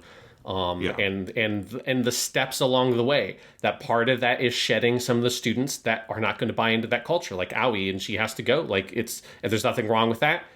Her entrance exams in college are more important to her than band. Like, you have to lose some of those students if you want your program to be really successful, because that's just the nature of something that's competitive in that way. And then, like, seeing the different students like Nakagawa Senpai start to she starts practicing too. And yes, she doesn't end up making it into the competition, but her passion, like, that radiates outwards. And it's like, you see how for each student that starts getting more buy-in to the whole goal, that starts that domino effect where everybody else starts coming along with it. And I love seeing that, the evolution of the culture and how that then affects the music, because then you also get, with the instruction, all the individual pieces that students struggle on, and they're getting better at it, but you get to hear, as the audience, all those little pieces in isolation, which then that all rolls together into the final performance, where you get to hear, oh, well, now here's those parts in context with the whole band, and you get to hear them one after the other, and here's like the solo, here's the part where Kumiko was struggling on, here's the part where Tsukamoto was struggling on, and you get to hear like how they've all come together and like mastered these individual pieces. It's such a great structure for a season of a show about music, that you get to see that whole process. You get to kind of see how the sausage is made, and then you get to eat the sausage at the end with this awesome performance. Now I'm getting hungry. But yes, no, it's a good metaphor, and it's very true. Yeah. So what else do we have to say about Sound Euphonium Season 1? I feel like we've covered a lot of it. Any other individual moments or episodes to shout out before we break? A couple of episodes I want to shout out. I want to shout out episode 12 really quick, because I think that's the other one that we've talked about some of the story of. This is one where Kumiko is struggling to play this part. This is one of the ones directed by Kigami Yoshiji, and this is the one where it feels like he pulled out his A game. Episode 5, yes, also directed by him, is good, but this is the one where you're like, ah, shit, yeah, this is a fucking Kigami Yoshiji episode, just where every single frame is gorgeous. The use of light and shadow in this episode is just phenomenal, where you have this weird little corner of the school that Kumiko goes to practice in, that like it creates this like harsh triangular shadow that she sits in. You have one of my favorite shots in the whole show is this one. This is like the most Kigami Yoshiji fucking shot ever. It's so cool, of her, Kumiko and Reina sitting down, and the camera is framing them through these blades of grass. And there's these like 4 or 5 blades of grass that create a diamond shape around Kumiko, that kind of contain her in this box. And then this other blade of grass that kind of creates this open kind of wave, that Reina is in, that's not fully enclosed. It's just such a awesome, super creative piece of framing. The kind of framing you could only do in animation, because I can't imagine how the fuck you try to get this grass to perfectly create this and like get the camera down there. I mean, maybe you could put grass in front of the lens. It would be a focus issue, though. You'd be doing the focus pulling on that would be unbelievably hard. No, I love that. I noticed this when I was watching it. This episode might have the best anime crying I've ever seen. It is the end, after she talks to Taki. It's happy anime crying, but she is realizing how much she feels passion for the euphonium, and she realizes she has the moment of empathy where she finally understands how Reina felt in that flashback in the first episode when they were in middle school, and the tears come down, and just the weight and physics of the tears running down her face. It feels like there is a movie's worth of attention paid to just that set of tears. It blew me the fuck away. Only in a Kigami Yoshiji episode, you know? Yeah, all that stuff is incredible. There's a couple of other shots. There's one really great one. There's a motif in the first half of the episode of her seeing these like butterflies outside, and then when she gets her part cut is when it then cuts to this shot of the butterfly caught in a spider's web, which is like a great little piece of visual storytelling of her trying to be like this butterfly that metamorphoses and becomes this sort of like beautiful creature, but she's sort of stuck and she can't quite get all the way there. This episode is just phenomenal. So many incredible shots, great moments. There's one of my favorite little moments in the show. As you have that whole running thing with Kumiko and her sister, where her sister's just sort of like needles her. And there's this whole complicated thing where Kumiko clearly, one of the reasons she wanted to start music is her older sister did, and her older sister helped her teach her, and now the relationship has changed so much. She's in high school, the older sister's in college, and there's that moment where she brings the euphonium home to practice. The older sister's like, oh, I can't believe you brought that fucking thing again. Don't you dare practice it. And then she gets this just like evil grin on her. She's like collapses on her bed, gets this evil grin, and then she just intentionally plays like complete garbage, like super loud on the euphonium, and I love it. It's such a great little moment. But while we're praising episode 12, I actually don't want to shortchange episode 5, which is the other Kigami Yoshiji one, because that is the one that is the marching band episode, which for the most part they do not do marching on this show, but they do in that episode. And that is logistically, like, I imagine that is a Kigami Yoshiji episode because it is logistically probably one of the hardest in the entire show, because it is a bunch of bodies in motion, moving and playing. And I think the second half of that episode, where you have all the different teams and you have them in their outfits, and you do not see a full, like, marching band performance the way you see the full concert band performance in episode 13, but you see enough of it that you go, yeah, it makes sense they asked the best animator in Japan to head up this episode, because this is some crazy shit. Yeah, because you have all the stuff with, like, the color guard that Midori's a part of, with the flags that they're spinning and stuff. Yeah, it's very impressive. And didn't have time to check it out. From what I understand, the compilation movie for season one of the main pieces of new footage, they do expand that, from what I understand, and make it a full performance. So something I want to check out, but I did not have time to seek it out. Yeah, so that episode's great. A couple other good ones I want to shout out. Episode 7 is our Takimoto Yasuhiro one. This is the one where the tone of the show changes, because this is the one where Aoi Senpai quits the band. And there's just a lot of great stuff. There's this whole great scene where Kumiko is hiding out under this, during rainstorm, under this little shrine. You want a good scene of people in the rain under a shrine, like, you just get Takimoto Yasuhiro, because he fucking did like 3 of those on Chunibyo. They're all so good. And it just, like, the locations on this show are awesome. And this is just always true of KyoAni, but I just love it. I love, I assume these are like real places they use as reference, but you have, like, there's this little rabbit statue at the shrine that has water pouring out. That's like a little fountain that's pouring out of its mouth.